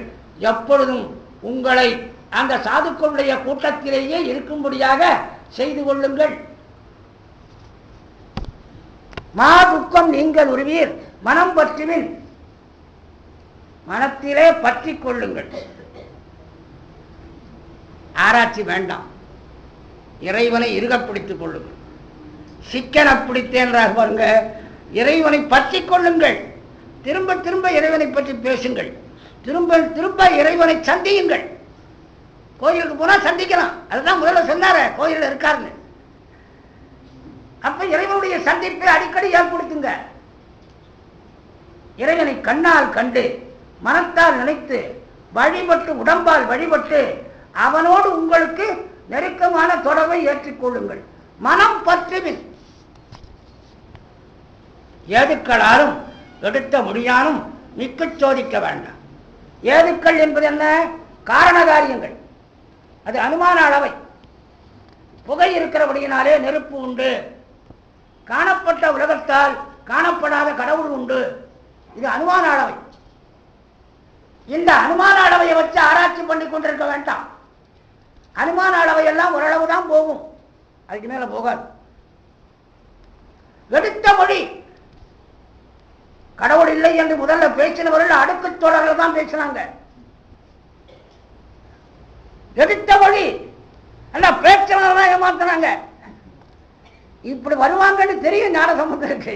முதலிய சொல்றார் அவர், எடுத்த மொழியாலும் மிக்க சோதிக்க வேண்டாம். எங்கள் பெருமானை இந்த அடுக்கு தொடர்களினாலே எடுப்பான பேச்சுக்களினாலே உரை பொருட்களை வைத்து இறைவனை சோதிக்க வேண்டாம். ஏன்? சுடர்விட்டுளன் எங்கள் சோதி, அவன் பேருளை பழம்பாக எங்கும் எப்பொழுதும் நிலைத்து நிற்கின்றான். நீங்கள் ஆராய்ச்சி பண்ணி அகப்படுற அளவுக்கு அவன் தன்னை மறைத்துக் கொள்ளவில்லை. எங்கும் தன்னை எப்பொழுதும் காட்டிக்கொண்டே இருக்கிறான். நான் இருக்கிறேன் என்பதை அடிக்கடி புலப்படுத்திக் கொண்டே இருக்கிறான். இதுல ஆராய்ச்சி என்ன வேண்டி இருக்கிறது? ஒன்று செய்யுங்கள், நல்லவர்களுடைய கூட்டத்தில் உங்களை சேர்த்துக் கொள்ளுங்கள், எப்பொழுதும் இறைவனை பற்றி பிடித்துக் கொள்ளுங்கள்.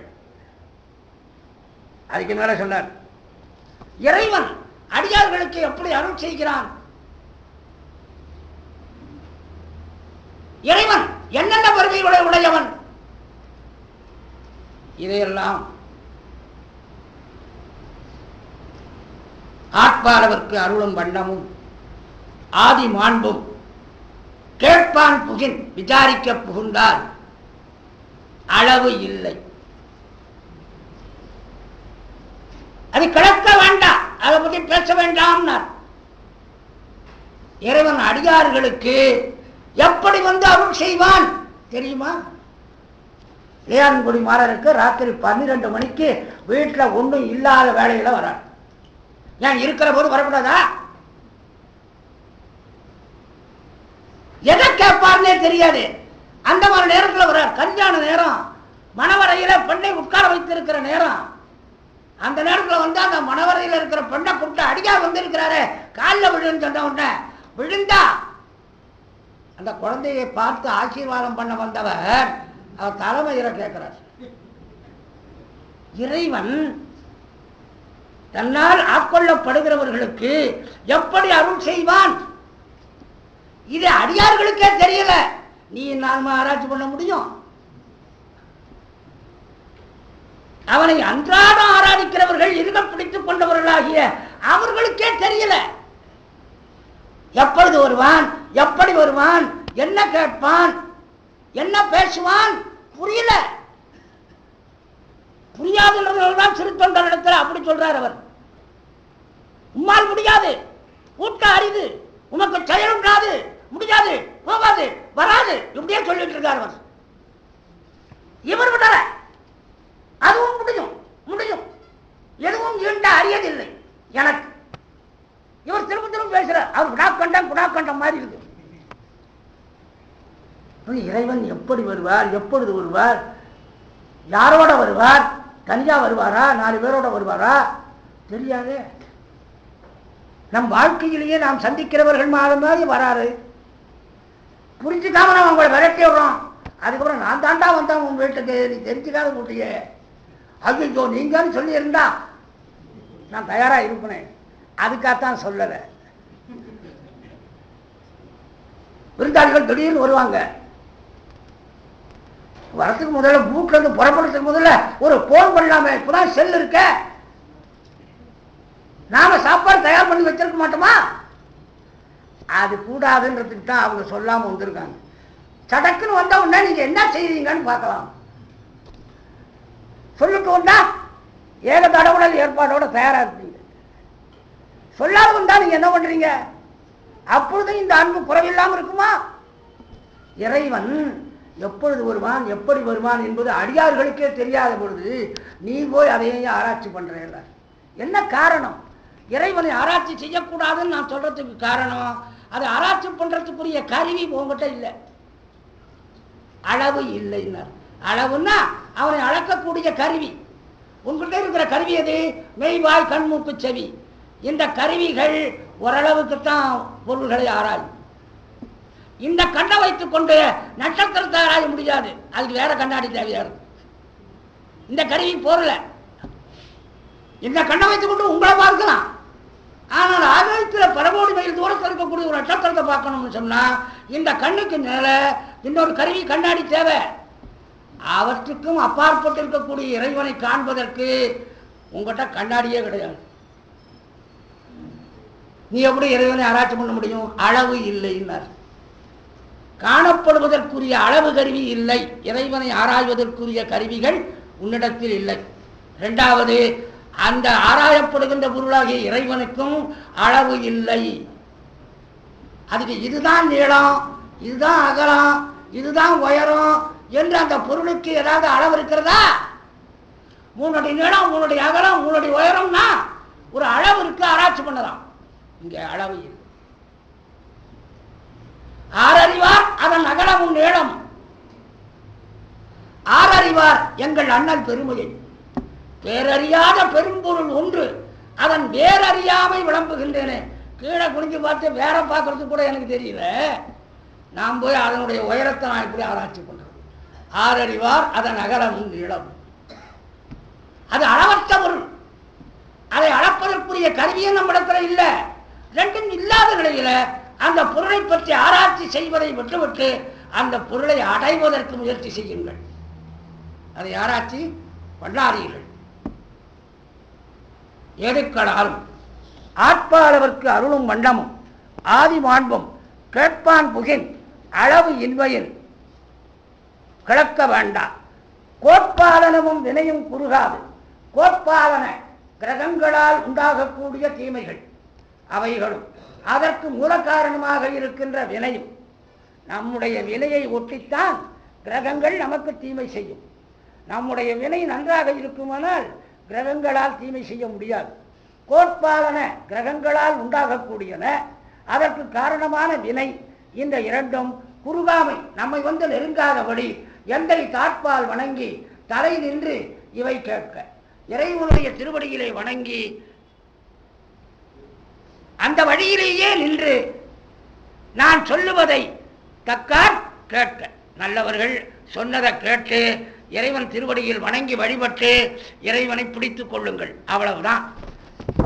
இறைவனை ஆராய்ச்சி பண்ண முற்படாதீர்கள். இந்த 2க்கு நடுவில் ஒரு பாட்டு பாருங்க. வெந்த சாம்பல் விரையன பூசிய தந்தையாரோடு தாயிலது. அந்த பெருமானுக்கு தந்தையும் இல்லை, தாயும் இல்லை. அது எதுக்காக சொன்னார்? அவனை அடையாளம் காட்டி அறிய முடியாது. இன்னாருடைய பிள்ளை, இன்னாருடைய மகன் என்று தந்தை தாயை வைத்து அடையாளம் காட்டலாம் என்று பார்த்தால் அவனுக்கு தந்தையும் இல்லை, தாயும் இல்லை. ஆனால் தம்மை சிந்தியா எழுவார் வினை தீர்ப்பறார். தம்மை யார் ஒருவர் சிந்திக்கிறார்களோ அவர்களுடைய வினையை அவர் போக்குவார். எந்த யார் அவர்? எவ்வகையார் குரு? எல்லாருக்கும் தந்தையாக இருக்கக்கூடிய அந்த பெருமான் எவ்வகையார் குரு? அவர் எப்படி இருப்பார்? எந்த வகையைச் சேர்ந்தவர்? நம் வர்க்கத்திலே, தேவர்களுடைய வர்க்கத்திலே, மனிதர்களுடைய வர்க்கத்திலே, மற்ற உயிர் வர்க்கங்களிலே எதிலே அவரை சேர்க்க முடியும்? எல்லாமாக இருப்பவர் அவர். அவர் யாதொன்றிலும் சாராதவர். ஆனால் சிந்தியா எழுவார் வினை தீர்ப்பரா. தன்னை சிந்தித்து எழுகின்றவர்களுடைய வினையை அவர் நிச்சயம் போக்குவார். இதிலே சந்தேகம் இல்லை. ஆகையினாலே தாட்பால் வணங்கி தலை நின்று இவை கேட்க. அந்த பெருமானுடைய தோற்றம், அருவம், உருவம், அருவுருவம் என்றெல்லாம் சொல்லுகிறோமே, அந்த பெருமானுடைய தோற்றத்தை கொஞ்சம் சொல்லி பார்க்கலாம் நினைச்சார். பாதம் தனிப்பார் மேல் வைத்த பாதர், பாதாளம் ஏழுருவப் பாய்ந்த பாதர், ஏதம் படாவண்ணம், உலகம் துன்பத்தில் படாத வண்ணம், ஏதம் படாவண்ணம் நின்றபாதர், எல்லா இடங்களிலேயும் நின்ற திருவடியை உடையார்.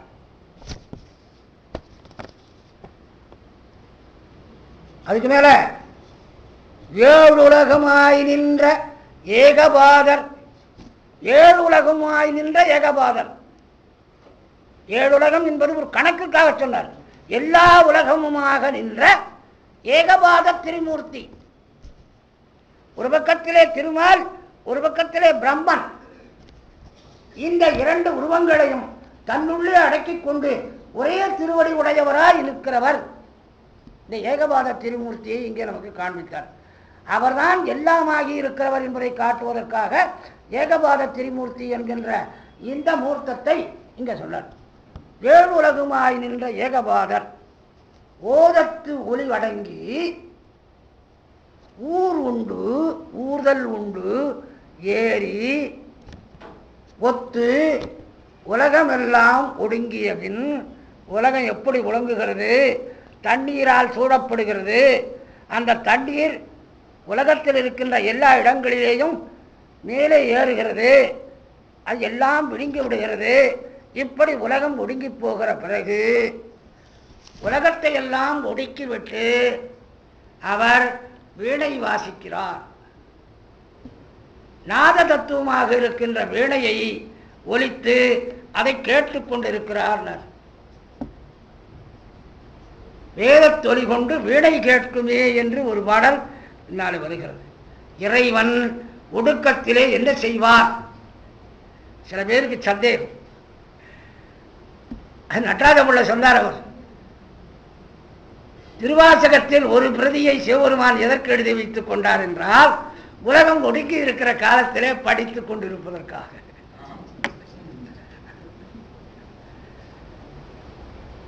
உலகம் எல்லாம் ஒடுங்கிய பிறகு உடையாய் உன் வாசகத்தில் ஒரு பிரதி கருதியது, அப்பொழுது படிப்பதற்காகத்தான் அந்த பெருமாள் அதை செய்கிறார். சிவபெருமான் அப்பொழுது என்ன செய்து கொண்டிருப்பார் என்று நாம் இப்பொழுது அதை ஆராய்ச்சி பண்ணி கொண்டிருக்கிறோம். உலகம் இருந்து கொண்டிருக்கிற போது இப்பொழுதே சிவபெருமான் இந்த மாதிரி சில காரியங்கள் பண்றார். மாணிக்க வாசகருக்காக நரிகளை எல்லாம் குதிரையா மாற்றினார். எல்லாம் முடிஞ்சது. அந்த குதிரைகளை எல்லாம் அரசனிடத்துல கயிறு மாறி கொடுத்தார். அவன் கொண்டு போய் கொட்டகையில கட்டிவிட்டான். சிவபெருமான் என்ன பண்ணார் கேட்கிறார் அந்த கதையை சொல்றவர். சரி, எல்லாம் தான் வேலை முடிஞ்சு போச்சு, இனி சிவபெருமான் என்ன செய்தார்?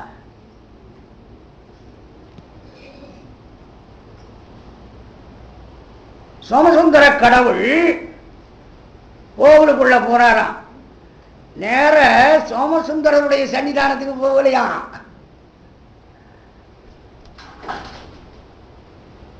நேரம் மீனாட்சி சன்னதிக்கு போறார். என்ன சொல்றார் பாருங்க. நரிகளை குதிரையாக்கி பாண்டியனுக்கு விற்று கொட்டில கட்ட சொல்லிவிட்டு போறவர் நேர தன்னுடைய கோயில்ல போய் உட்காராம மீனாட்சி கோயில்ல போய் அவ பக்கத்துல உட்கார்ந்துட்டு சொல்றாராம், மீனடும் கண்டி நாட்கு விளப்பினர் இருந்தார் என்றே விளக்கமா சொல்றாராம். இன்னைக்கு பாரு, நரிகளை எல்லாம் கொண்டு வந்து குதிரையாக்கி அந்த பாண்டியன் கிட்ட வித்திருக்கேன், ராத்திரி படாத பாடுபட போறான் பாரு வேடிக்கைய அப்படின்னு பெண்டாட்டி கிட்ட சொல்லிட்டு இருக்கிறாராம். சிவபெருமான் என்ன செய்வார்னு தெரியுது பாருங்க. எதுக்காக இந்த கதையை சொன்னார்னார், அவனும் எந்த காரியம் பண்ணாலும் எல்லா விஷயத்தையும் பெண்டாட்டி கிட்ட ஒப்படைச்சணும். அது ஒப்படைக்காத வரணும், குடும்பத்துல தகராறு தான் வரும்.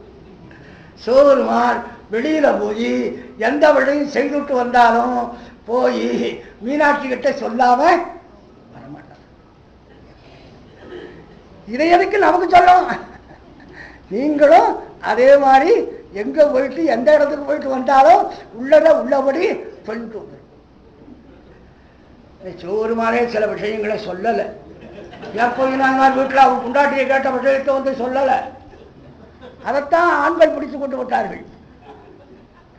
அங்க போய் அவர் கொண்டாட்டியை கேட்டாரு, அந்த விஷயத்தை உமாதேவி கிட்ட வந்து சொன்னாரா?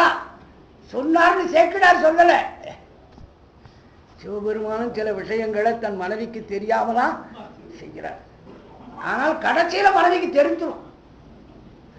திருவருள் கொடுக்கிற பொழுது சிவபெருமான் மனைவிக்கு தெரியாம செய்ய முடியாது. யாராவது அம்பாள் இடத்துல போய் வரம் வேண்டினார்களே ஆனால் அவள் சிவபெருமானை கூப்பிடவே மாட்டாள். அவளே வந்து அருள் செய்து விடுவாள். ஆனால் சிவபெருமான இடத்துல போய் வரம் வேண்டினால் அவர் அம்பாளோட வந்துதான் அருள் செய்யணுமே தவிர தனியா வந்தா அவரால் ஒன்றும் பண்ண தெரியாது. வேதத்து ஒளி கொண்டு வீணை கேட்பர் வெண்காடு மேவிய விகதனாரே. அதுக்கு மேல இருக்கிறது சிவபுரப்பதிகம். 3 பாடல்கள் அந்த சிவபுரப்பாசுரத்தில் வருகிறது. ஒன்று, அவர் உருத்திரனை அதிஷ்டித்து நின்று உலகை ஒடுக்குகிற தொழிலை செய்கிறார். இன்னொன்று, திருமாலை அதிஷ்டித்து நின்று அவர் உலகை காக்கின்ற தொழிலை செய்கிறார். இன்னொன்று, பிரமனை அதிஷ்டித்து நின்று உலகை படைக்கிற தொழிலை செய்கிறார். இந்த படைத்தல், காத்தல், ஒடுக்குதல், அழித்தல், இந்த 3 தொழிலையும் அவரே செய்யவில்லை. அவர் பிரம்மா விஷ்ணு ருத்ராதிகளை அதிஷ்டித்து நின்று அந்த காரியங்களை செய்கிறார். இறைவன் பிரம்ம விஷ்ணு ருத்ராதிகளை அதிஷ்டித்து நின்று காரியம் செய்கிற பொழுது அது சம்பு பக்கம் என்று சொல்வார்கள். உலகில உயிர்கள விஞ்ஞான கலராக இருக்கிறவர்களுக்கு இறைவன் தன்னுடைய சக்தியை நிறுவி அதன் மூலமாக இந்த படைத்தல், காத்தல், அழித்தலை செய்வது உண்டு. இவர்களும் பிரம்மனாக, விஷ்ணுவாக, ருத்ரனாக அந்த தொழில்களை செய்வார்கள்.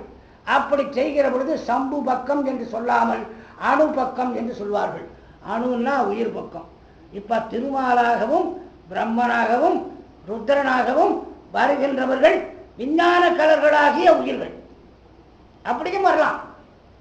இறைவனே தக்க பக்திகளாகிய ஆன்மாக்கள்ல சிலரை அதிஷ்டித்து நின்று அவர்களை சாயுஜ்யத்துக்கு போகாமல் கொஞ்ச நாளைக்கு அவர்கள் பதவி முக்தி தந்து நிறுத்துவது உண்டு. அது சம்பு பக்கம் என்று சொல்வார்கள். அப்படிப்பட்ட நிலையை நமக்கு எடுத்து காண்பிக்கிறார். இறைவனே படைத்து காத்து ஒடுக்குகிறானா? இறைவன் தான் படைத்து காத்து ஒடுக்குகிறான். ஆனால் அவன் இன்னொருவரை அதிர்ஷ்டித்து நின்று அந்த காரியத்தை செய்கிறான். அதனாலே அவர்களுக்கு ஒரு விதத்தில் பெருமை வரலாம். பிரம்மன் படைக்கிறான், விஷ்ணு காக்கிறார் என்று சொல்லலாம். ஆனால் உண்மையில் அவர்கள் அதை செய்யும் ஆட்கள் உடையவர் அல்ல. அந்த ஆட்களை நிறுவுகின்றவன் சிவபெருமான். அதை காட்டுவது அந்த சிவபுரப்பதிகம். அந்த 3 பாடல்கள் இதில் கொடுக்கப்பட்டிருக்கிறது. பழுதியில கடல் புடை தழுவிய படி முதலிய உலகுகள் மலி குழுவிய சுரர் பிறர் மனிதர்கள் குல மனிதரும் உயிர் அவை அவை முழுவதும் அழிவகை நினைவோடு, அழிவகை எல்லாம் அழிந்து போகின்ற நினைவோடு முதல் உருவு இயல் ஒப்பற்ற வடிவத்தை செய்து கொள்ளுகின்ற பரன் உருத்திரனாக விளங்குகின்ற அந்த பெருமான் உரைப்பதி செழுமணி அணி சிவபுர நகர் திருச்சிவபுரம் என்கின்ற திருப்பதி. அதை தொழும் அவர் புகழ் மிகும் உலகில். அதுக்கு மேல 10வது பாடல் பவம் புவம். புவம் பூமி மண், வழி காற்று, கனல் நெருப்பு, புனல் நீர், புவி கலை உரை மறை. அதே புவம் என்பது இங்கே ஆகாசம். புவி கலை உரை மறை சாஸ்திரங்களை எல்லாம் சொல்லுகின்ற வேதம். திரிகுணம் சாத்திரிகம் ராஜசம் தாமசம் என்ற திரிகுணம். அமர் நெறி அந்த திரிகுணங்களால் ஆக்கப்படுகின்ற வழிமுறைகள், அதாவது குணதத்துவத்தினுடைய விசேடமாக இருக்கக்கூடிய தத்துவங்கள்.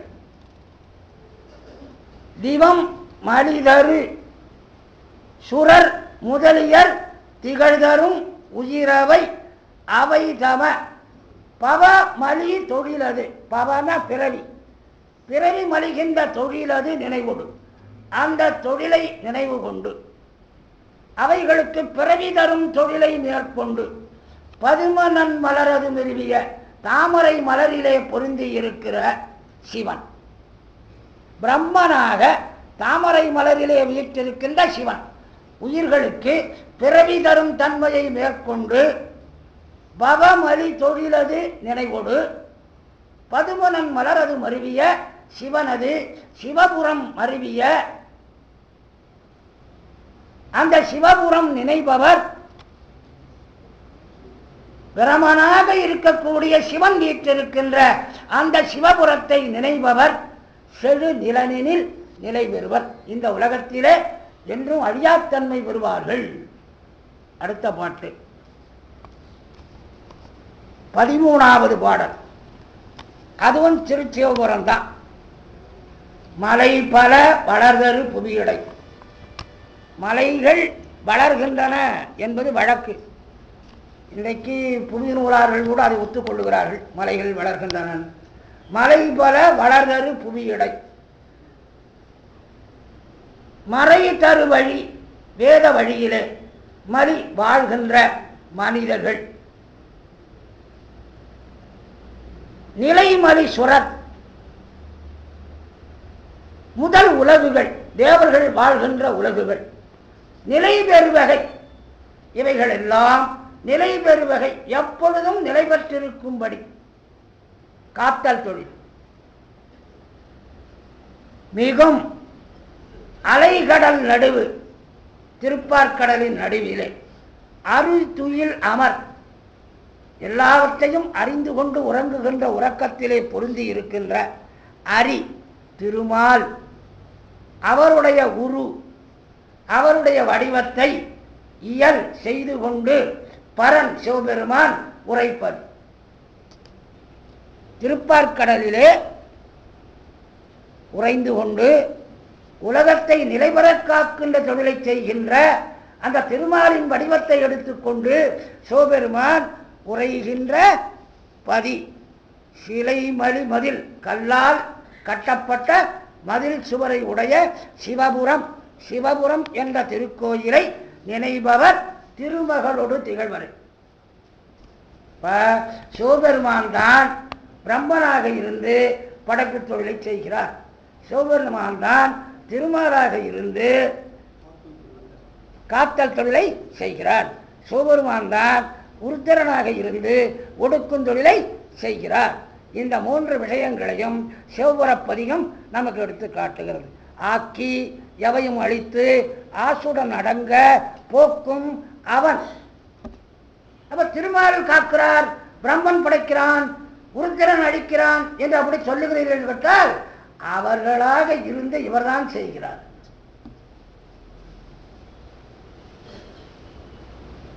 அவர்கள் கை செய்கிறது, கையை இயக்குகிறவர் இவர். ஆகவே சிவபெருமான் அதிர்ஷ்டித்து நின்றுதான் இந்த 5 தொழில்களும் நடைபெறுகின்றன. சிவபெருமான் அவர்களை அதிர்ஷ்டிக்கவில்லை, ஆனால் அவர்களால் ஒன்றும் செய்ய இயலாது. அதுக்கு மேல இப்ப நாம விட்ட இடத்துல பார்க்கிறோம்.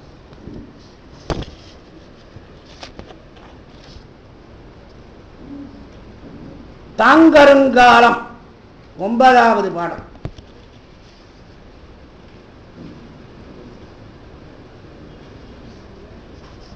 இந்த மூன்றினாலேயும் சொல்லப்பட்ட பிரம்ம விஷ்ணுக்களை திரும்ப ஞாபகப்படுத்துகிறது அந்த பாடல். தாங்கருங்காலம் தவிர நெடுங்காலம் போக, நெடுங்காலம் கழிந்த பிறகு, இந்த உலகம் தோன்றி நின்று நெடுங்காலம் கழிந்த பிறகு வந்து இருவர் தம்மோடும் கூடினார். அங்கம் இருவர் தம்மோடும் கூடினார். பிரம்ம விஷ்ணுக்களாகிய 2 பேரோடு கூடினார்.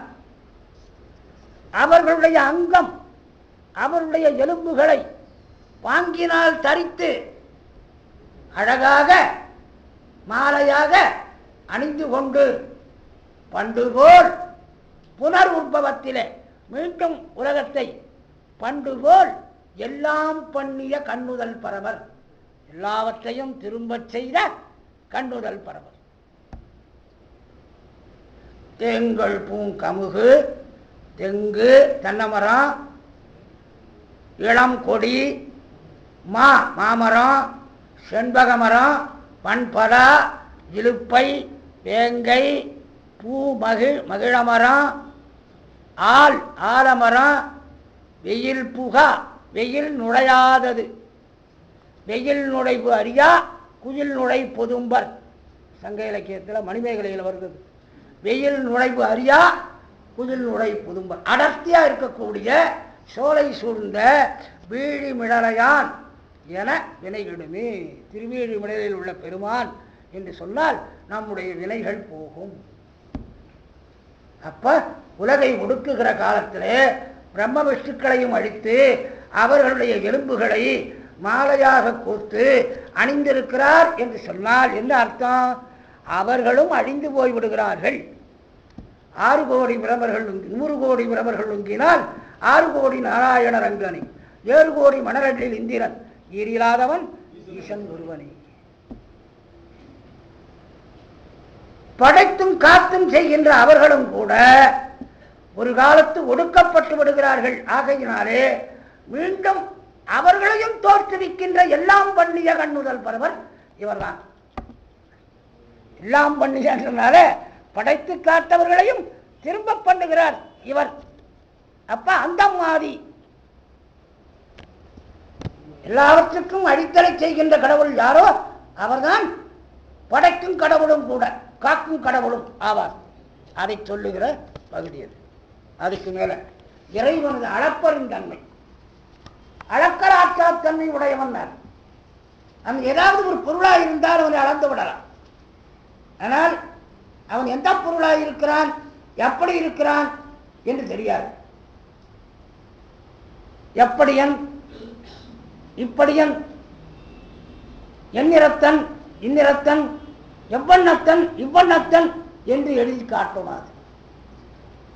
இருநிறனாய், தீயாகி, நீருமாகி, இயமானனாய், எரியும் காற்றுமாகி, அருநிலைய திங்களாய், ஞாயிறாகி, ஆகாசமாய், அட்டமூர்த்தமாய் எல்லா வடிவங்களாகவும் இறைவன் இருக்கிறான்.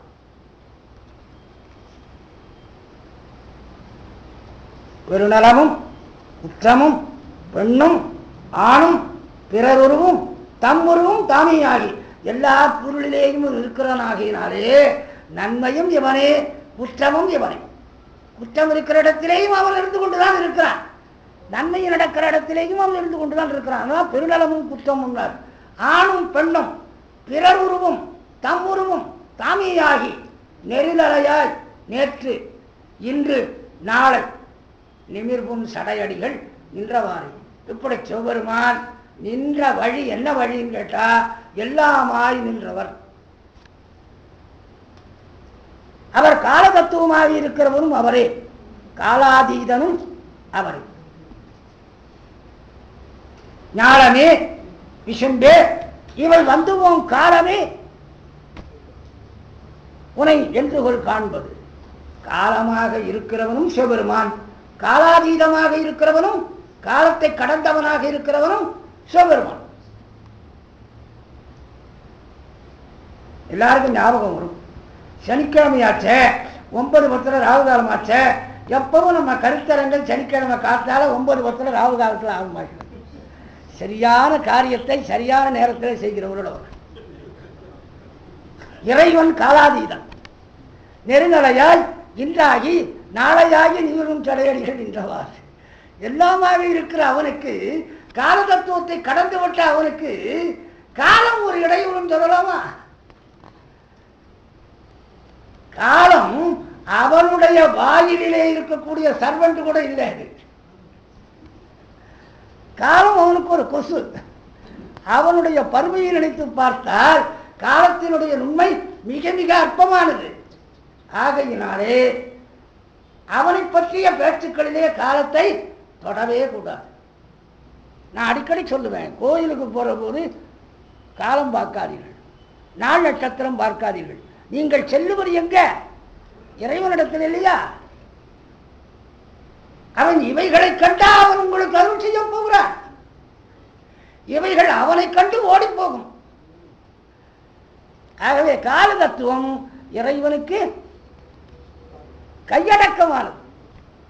ஆகவே காலம் கருத வேண்டிய அவசியம் இறைவனிடத்தில் இல்லை. அவன் காலாதீதன். அடுத்தபடி பாட்டு பாருங்க. இவன் தான் இறைவன் என்று சொன்னால் அப்போ சொல்லிவிடலாமே, அவன் நிலமாக இருக்கிறான், நீராக இருக்கிறான், நெருப்பாக இருக்கிறான், காற்றாக இருக்கிறான் என்று. இல்லை சொல்ல போனால் அவற்றின் உள் விஷயமாகவும் அவன் இருக்கிறான். அது அடுத்த பாட்டில் சொல்றார். புள்ளிருக்கு வேளோர் 12வது பாட்டு. மின்னுருவை விண்ணகத்தில் ஒன்றாய் ஆகாயத்திலே ஒன்றாக சப்தமாக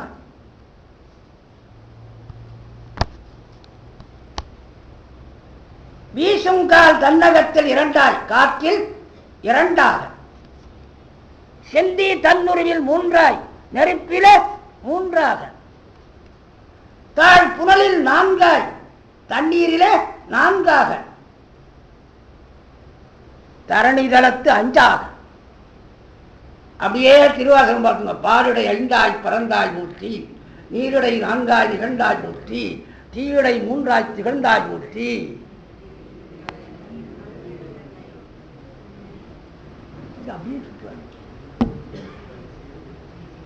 பூநிலாய 5மாய், பூநிலாய 5மாய், புனற்கண் நின்ற 4மாய், தீநிலாய 3மாய், திகழ்ந்த கால் 2மாய், நீனிலாய 1மாய்,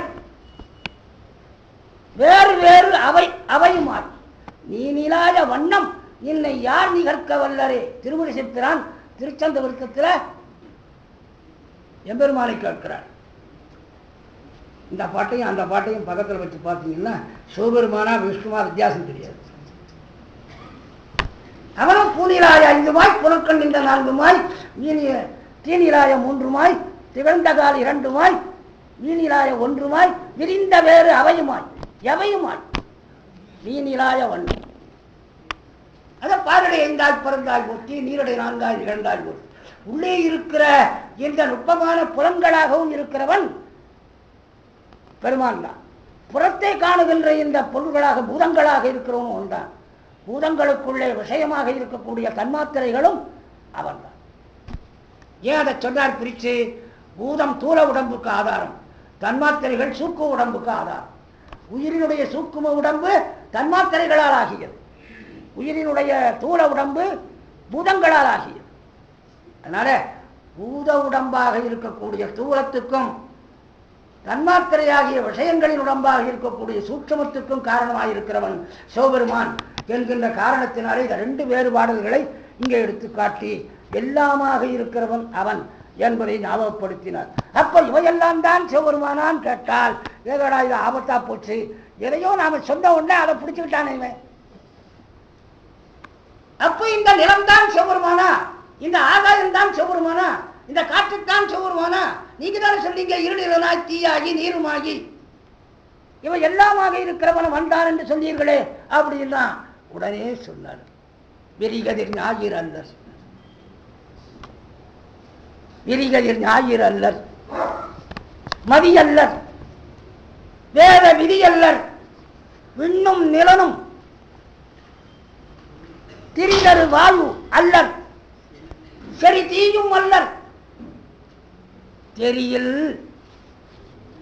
இவையெல்லாம் அவர் அல்லர். இவையெல்லாமாகவும் இருக்கிறான் அவன், இவை அல்லவாகவும் இருக்கிறான். ஏன்? எல்லாவற்றின் உள்ளேயும் அவன் நிறைந்து நின்று மறைந்து நிற்கிறான். ஆதலினாலே அவன் நிறைந்து நிற்கிறபடியினாலே எல்லாமாக இருக்கிறான், மறைந்து நிற்கிறபடியினாலே அவையெல்லாம் அல்லவாகியும் இருக்கிறான். என்ன இப்படி போட்டு ஒரேடியா குழப்பிட்டீங்க கேட்கிறார். நீ எதுக்கு இந்த குழப்பத்தை எல்லாம் எடுத்துக்கொள்ளுகிறார்? உனக்கே அவரிடத்திலே பற்றிருந்து வழிபாடு செய்யும் வாய்ப்பு கிடைச்சு நீ மறவாமல் அவரை வழிபாடு செய்தால் அவர் என்ன செய்வார் தெரியுமா? அவர் அல்லவா உண்டா இந்த ஆராய்ச்சி நீ பண்ண வேண்டாம். அரிதரு கண்ணியாளை ஒரு பாகமாக அருள் காரணத்தின் வருவார். அரிதரு கண்ணியாளை பாருங்க, அப்ப தனியா வரல, உனக்கு அருள் செய்ய வேண்டும் என்ற காரணம் வருகிற பொழுது அந்த அருளை காரணமாக கொண்டு அரிதரு கண்ணியாளை ஒரு பாகமாக வருவார். சக்தியை ஒரு பாகத்திலே கொண்டு உனக்கு வருவார். அவரே வருவார். நீ அவரை தேடி போக வேண்டிய அவசியம் இல்லை. அவர் ஞாயிறு அல்லர், மதி அல்லர், வேத விதி அல்லர், விண்ணும் மண்ணும் தீயும் காற்றும் அல்லர் அப்படின்னார். அவர் இருநிலனாய் தீயாகி ஞாயிறாகி ஆகாசமாய் அட்டமூர்த்தமாகி இல்லை, எல்லாமாய் இருப்பவர், அல்லவாய் இருப்பவர். நீ அவரை அங்கே அங்கே தேடினால் அவர் உனக்கு கிடைக்க மாட்டார். ஆனால் இங்கே பிரமாபுரம் தேவிய பெருமானை வீழி விளையான் என ஈடுமுறானை நினைக்க நினைக்க அவர் அரிதரை கண்ணியாளை ஒரு பாகமாக உனக்கு அருள் செய்வது காரணமாக வருவார். எரியளவு ஆழமார்வர் எமையாரும் அல்லர், இமைப்பாரும் அல்லர். இமையார் தேவர்கள், இமைப்பார் நாமெல்லாம். இமையாரும் அல்லர், அவர் தேவ வர்க்கத்தை சேர்ந்தவரும் இல்லை, நம்மை போல மனித வர்க்கத்தை சேர்ந்தவரும் இல்லை. அவரை கண்டுபிடிக்கிறது கஷ்டம். அவரே வருவார், நீ ஒன்றும் கவலைப்பட வேண்டாம். அங்க சொல்லுகிற பொழுது உமாதேவியை வேற அடையாளம் காட்டாமல் அரிதரு கண்ணியாளை. ஏனென்றால் அருளின் வடிவமாக இருக்கிறவள் உமாதேவி. சக்தி அருளின் வடிவம். அருளுக்கு முன்னிலை எது? கண். அருளுக்கு முன்னிலை இரக்கம். அது கண்ணோடைய வழி செய்யப்படுவது. கண்ணின் மூலமாகத்தானே பிறரை பார்த்து இறங்குகிறோம். நாம் ஒருவரிடத்தில் அருள் செய்ய வேண்டும் என்று சொன்னால் அதுக்கு காரணம் கண்ணால் அவர்களை பார்ப்பதுதான். அதனால்தான் அம்பாளுக்கு மீனாட்சி, காமாட்சி, விசாலாட்சின்னு அந்த கண்ணை பற்றியே சொல்லிட்டு இருக்காங்க. அருளை செய்கிறவளாகினாலே, அருள் கண்ணோடைய வழி செய்யப்படுவதாகினாலே கண்ணுக்கு முக்கியத்துவத்தை கொடுத்து அரிதரு கண்ணியாளை ஒரு பாகமாக அருள் காரணத்தில் வருவார். எரியளவு ஆரமார்வர் அவர் இமையாரும் அல்லர், இமைப்பாரும் அல்லர். இவரை இந்த பாட்டுல எல்லாம் அல்லர் அவர் என்று சொல்லிவிட்டார். ஆனால் அவர் அவர் என்று சொல்லிக் கொண்டவர் இவரே.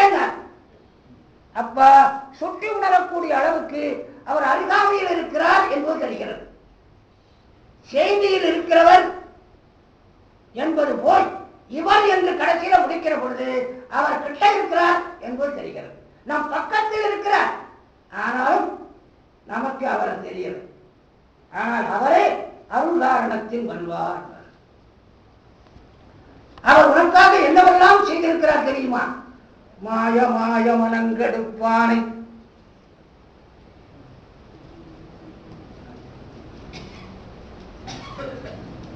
மாய மாய மனங்கெடுப்பானை.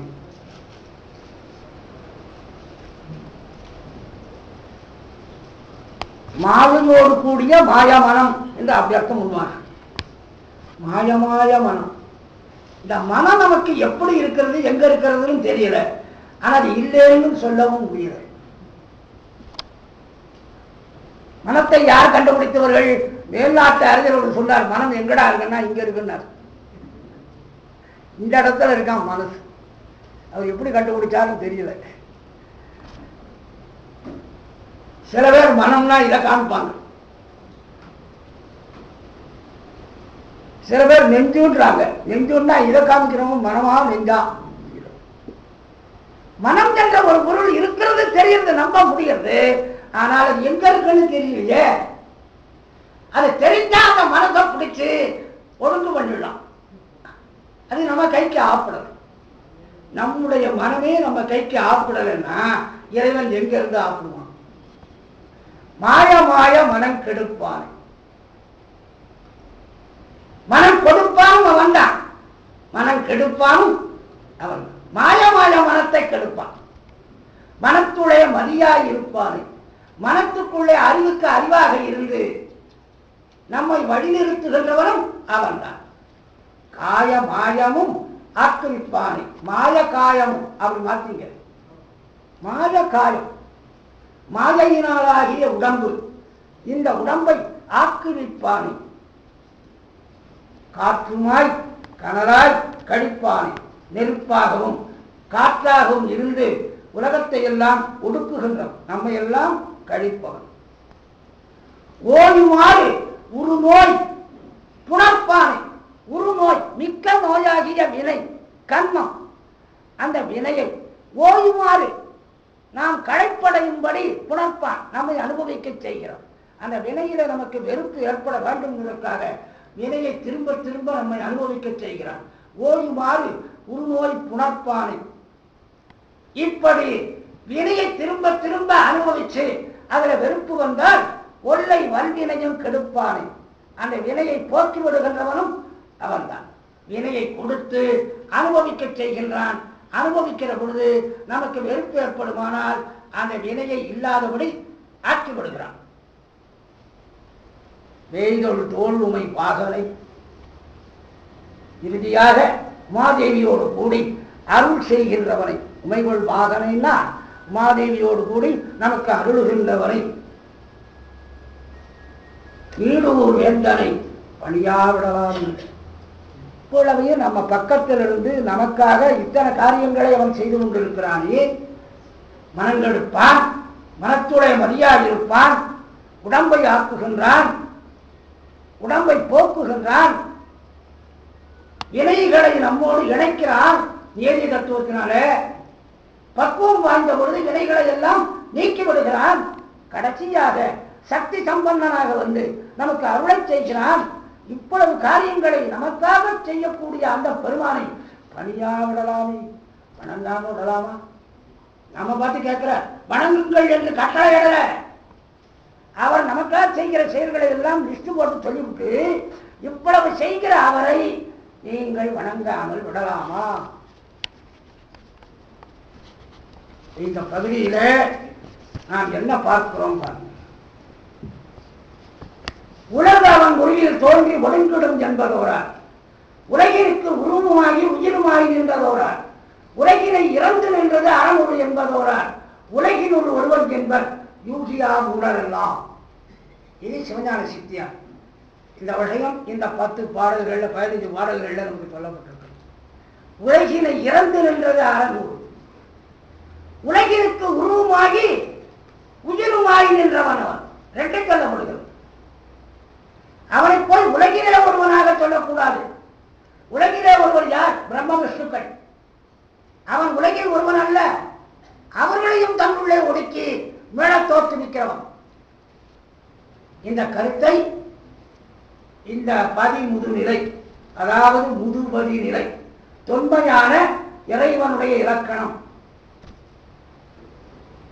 முதுபதி நிலை, முதுமையான எல்லாவற்றுக்கும் தொன்மையான பதிப்பொருளினுடைய தன்மை என்கிற இந்த 10 பாடல்கள் 15 பாசுரங்கள் இதில் சொல்லப்பட்ட விஷயத்தை சித்தாந்தத்திலே ஒரு பாடல்ல அங்க எழுதியிருக்கிறாங்க. அதுக்கு மேல பாருங்க, தன்மயத்தானவன் சுதந்திரமுடையவன் இறைவன், தூய உடம்பினாதல் பரிசுத்தமான உடம்பு, அவனுடைய வடிவம் இன்னது என்று அறிய முடியாது. இயற்கை உணர்வினன், அவன் உணர்த்த உணரும் தன்மை உடையவன் அல்ல, தானே உணரக்கூடியவன். எல்லாவற்றையும் எப்பொழுதும் உணர்கின்றவன். இயல்பாகவே தனக்கு பாசங்கள் இல்லாதவன். அவன் தான் பாசம் உடைய நம்மை பாசம் போக்க முடியும். அவனே ஒரு பாசம் உடையவனாக இருந்தா நம்முடைய பாசத்தை அவன் எப்படி போக்குவான்? நாம கேட்டா கடன் வாங்கறதுக்கு போறோம், அவர் ஏகப்பட்ட இடத்துல கடன் வாங்கினவராக இருந்தா நமக்கு எப்படி கொடுப்பார்? அவர் வாங்கிதான் பழக்கம், கொடுத்து பழக்கம் இல்லை. அதான் சொல்ற, சிவபெருமானுக்கு கொடுத்துதான் பழக்கம். யாரிடத்திலும் இதையும் வாங்கியவரல்ல, சேர்ந்தறியா கையா. நம்முடைய கை எப்பொழுதும் சேர்ந்தறிந்தது. ரெண்டு கையும் சேர்த்து கும்பிடுறோம்ல, சிவபெருமான் யாரை போய் கும்பிடுவார்? சேர்ந்தறியாத கையுடையவர். நான் கேட்கிற போது சேர்த்தா வைக்கணும், இப்படி வச்சு கேட்க முடியாது, சேர்த்தா வைக்கணும். திருக்கோயில போய் சுண்டல் வாங்கிட்டு 2வது வாங்கணும்னு நினைச்சான். அதனால ஒன்னா தூணை சுத்தி கையை முடிச்சுக்கிட்டான். ஆள் தெரியாம இருக்கட்டும், 2வது வாங்க. கை எப்படி எடுக்கிறது? கை தெரியுதே, சுண்டலை போட்டாங்க. ஆனா கையை எடுத்தா எதா கொண்டு போயிடும். அது போலதான் நாம் ஒரு நாளைக்கு இந்த கையை பிரிச்சு பார்க்கறான முடியாது, சேர்த்து தான் வைக்கணும். ஆனால் இறைவன் சேர்ந்தறியா கையுடையவன், சென்றடையாத திருவுடையவன், சேர்ந்தறியாத கையை உடையவன். ஆகையினாலே அவனுக்கு பிறகு கொடுத்து கொடுத்து தான் பழக்கின தவிர யாரிடத்திலும் எதுவும் வாங்கியவன் அல்ல. தான் சொன்னார், இயல்பாகவே பாசங்களை நீங்கியவன், பேரருள் உடையவன். கொடுக்க குறையில்லாத பேரருள் அவனிடத்தில் இருக்கிறது. ஆகையினால திரும்ப 4 பேருக்கு கொடுக்கலாம். இத்தனை பேருக்கு தான் கொடுக்க வேண்டும் என்று திருப்பதி 8 மாதிரி ஒரு வரையறை இல்லை. இவ்வளவுதான் கணக்கு. யார் பக்குதிகளோ அத்தனை பேருக்கும் தரக்கூடியவன், பேரருள் உடையவன், முடியில் ஆற்றல் உடையவன். அவன் உருவமாகவும் முடியும், அருவமாகவும் முடியும், அருவமாகவும் முடியும். இவை எல்லாவற்றுக்கும் அப்பாற்பட்டவன் அவன், பேரருள் உடையவன், வரம்பில் இன்பம் உடையவன். இவ்வளவு என்ற அளவிலே அடங்குவதில்லை. நாம் அனுபவிக்கிற இன்பமெல்லாம் செத்த நேரம் தான். அந்த கணம் போயிட்டுன்னா அப்புறம் சரி. கொஞ்சம் வாயில அப்படி நாக்கில் கற்கண்டா போட்டீங்கன்னா அந்த இனிப்பு அது தோட்டைக்குள்ள போற வரும், போயிடுச்சுன்னா அவ்வளவுதான். அடுத்தபடி இன்னொரு கற்கண்டை போட்டுதான் அந்த இனிப்பு பார்க்கணும். அது இருக்காது. எல்லா இன்பங்களும் அப்படித்தான். அதனால்தான் சிற்றின்பம்னு பேரு. ஒரு கணப்பொழுது மாத்திரம் நிற்பது, எப்பொழுதும் நிலையாய் நிற்பது அல்ல. இவன் வரம்பில் இன்பம், கோடி கழிச்சு இவ்வளவுதான் கணக்கு கிடையாது, அளவுபடாத இன்பம் உடையவன். ஆகையினாலே இந்த உயிர்கள் எப்பொழுதும் இன்பம் அனுபவிப்பதற்கு, அதை தருவதற்கு அவன் தகுதி உடையவனாக இருக்கிறான். அதைத்தான் அங்க சொன்னார். இவ்வளவும் இந்த திருக்குறள் கருத்துக்கள் இதில் அமைந்து கிடக்கிறது. இவருக்கு ரொம்ப சிவபுர பாசுரத்திலே மிக ஈடுபாடு உள்ள காரணத்தினாலே அவன் சிவபெருமானை திருமாலாகவும் விஷ்ணுவாகவும் பிரம்மனாகவும் ருத்ரனாகவும் இருந்து படைத்து காத்தளிக்கின்ற செயல்களை எல்லாம் செய்கிறார் என்று சொல்லிவிட்டு அதற்கேற்ற முறையில் அங்கங்க சொல்லுவார். அந்த விஷ்ணுவாக இருந்து காக்கிறார் என்று சொல்ல இடத்துல அவர்களெல்லாம் அவரை வழிபட்டால் திருமகளோடு திகழ்வார்கள், செல்வத்தோடு திகழ்வார்கள் அப்படின்னு சொல்லுவார்.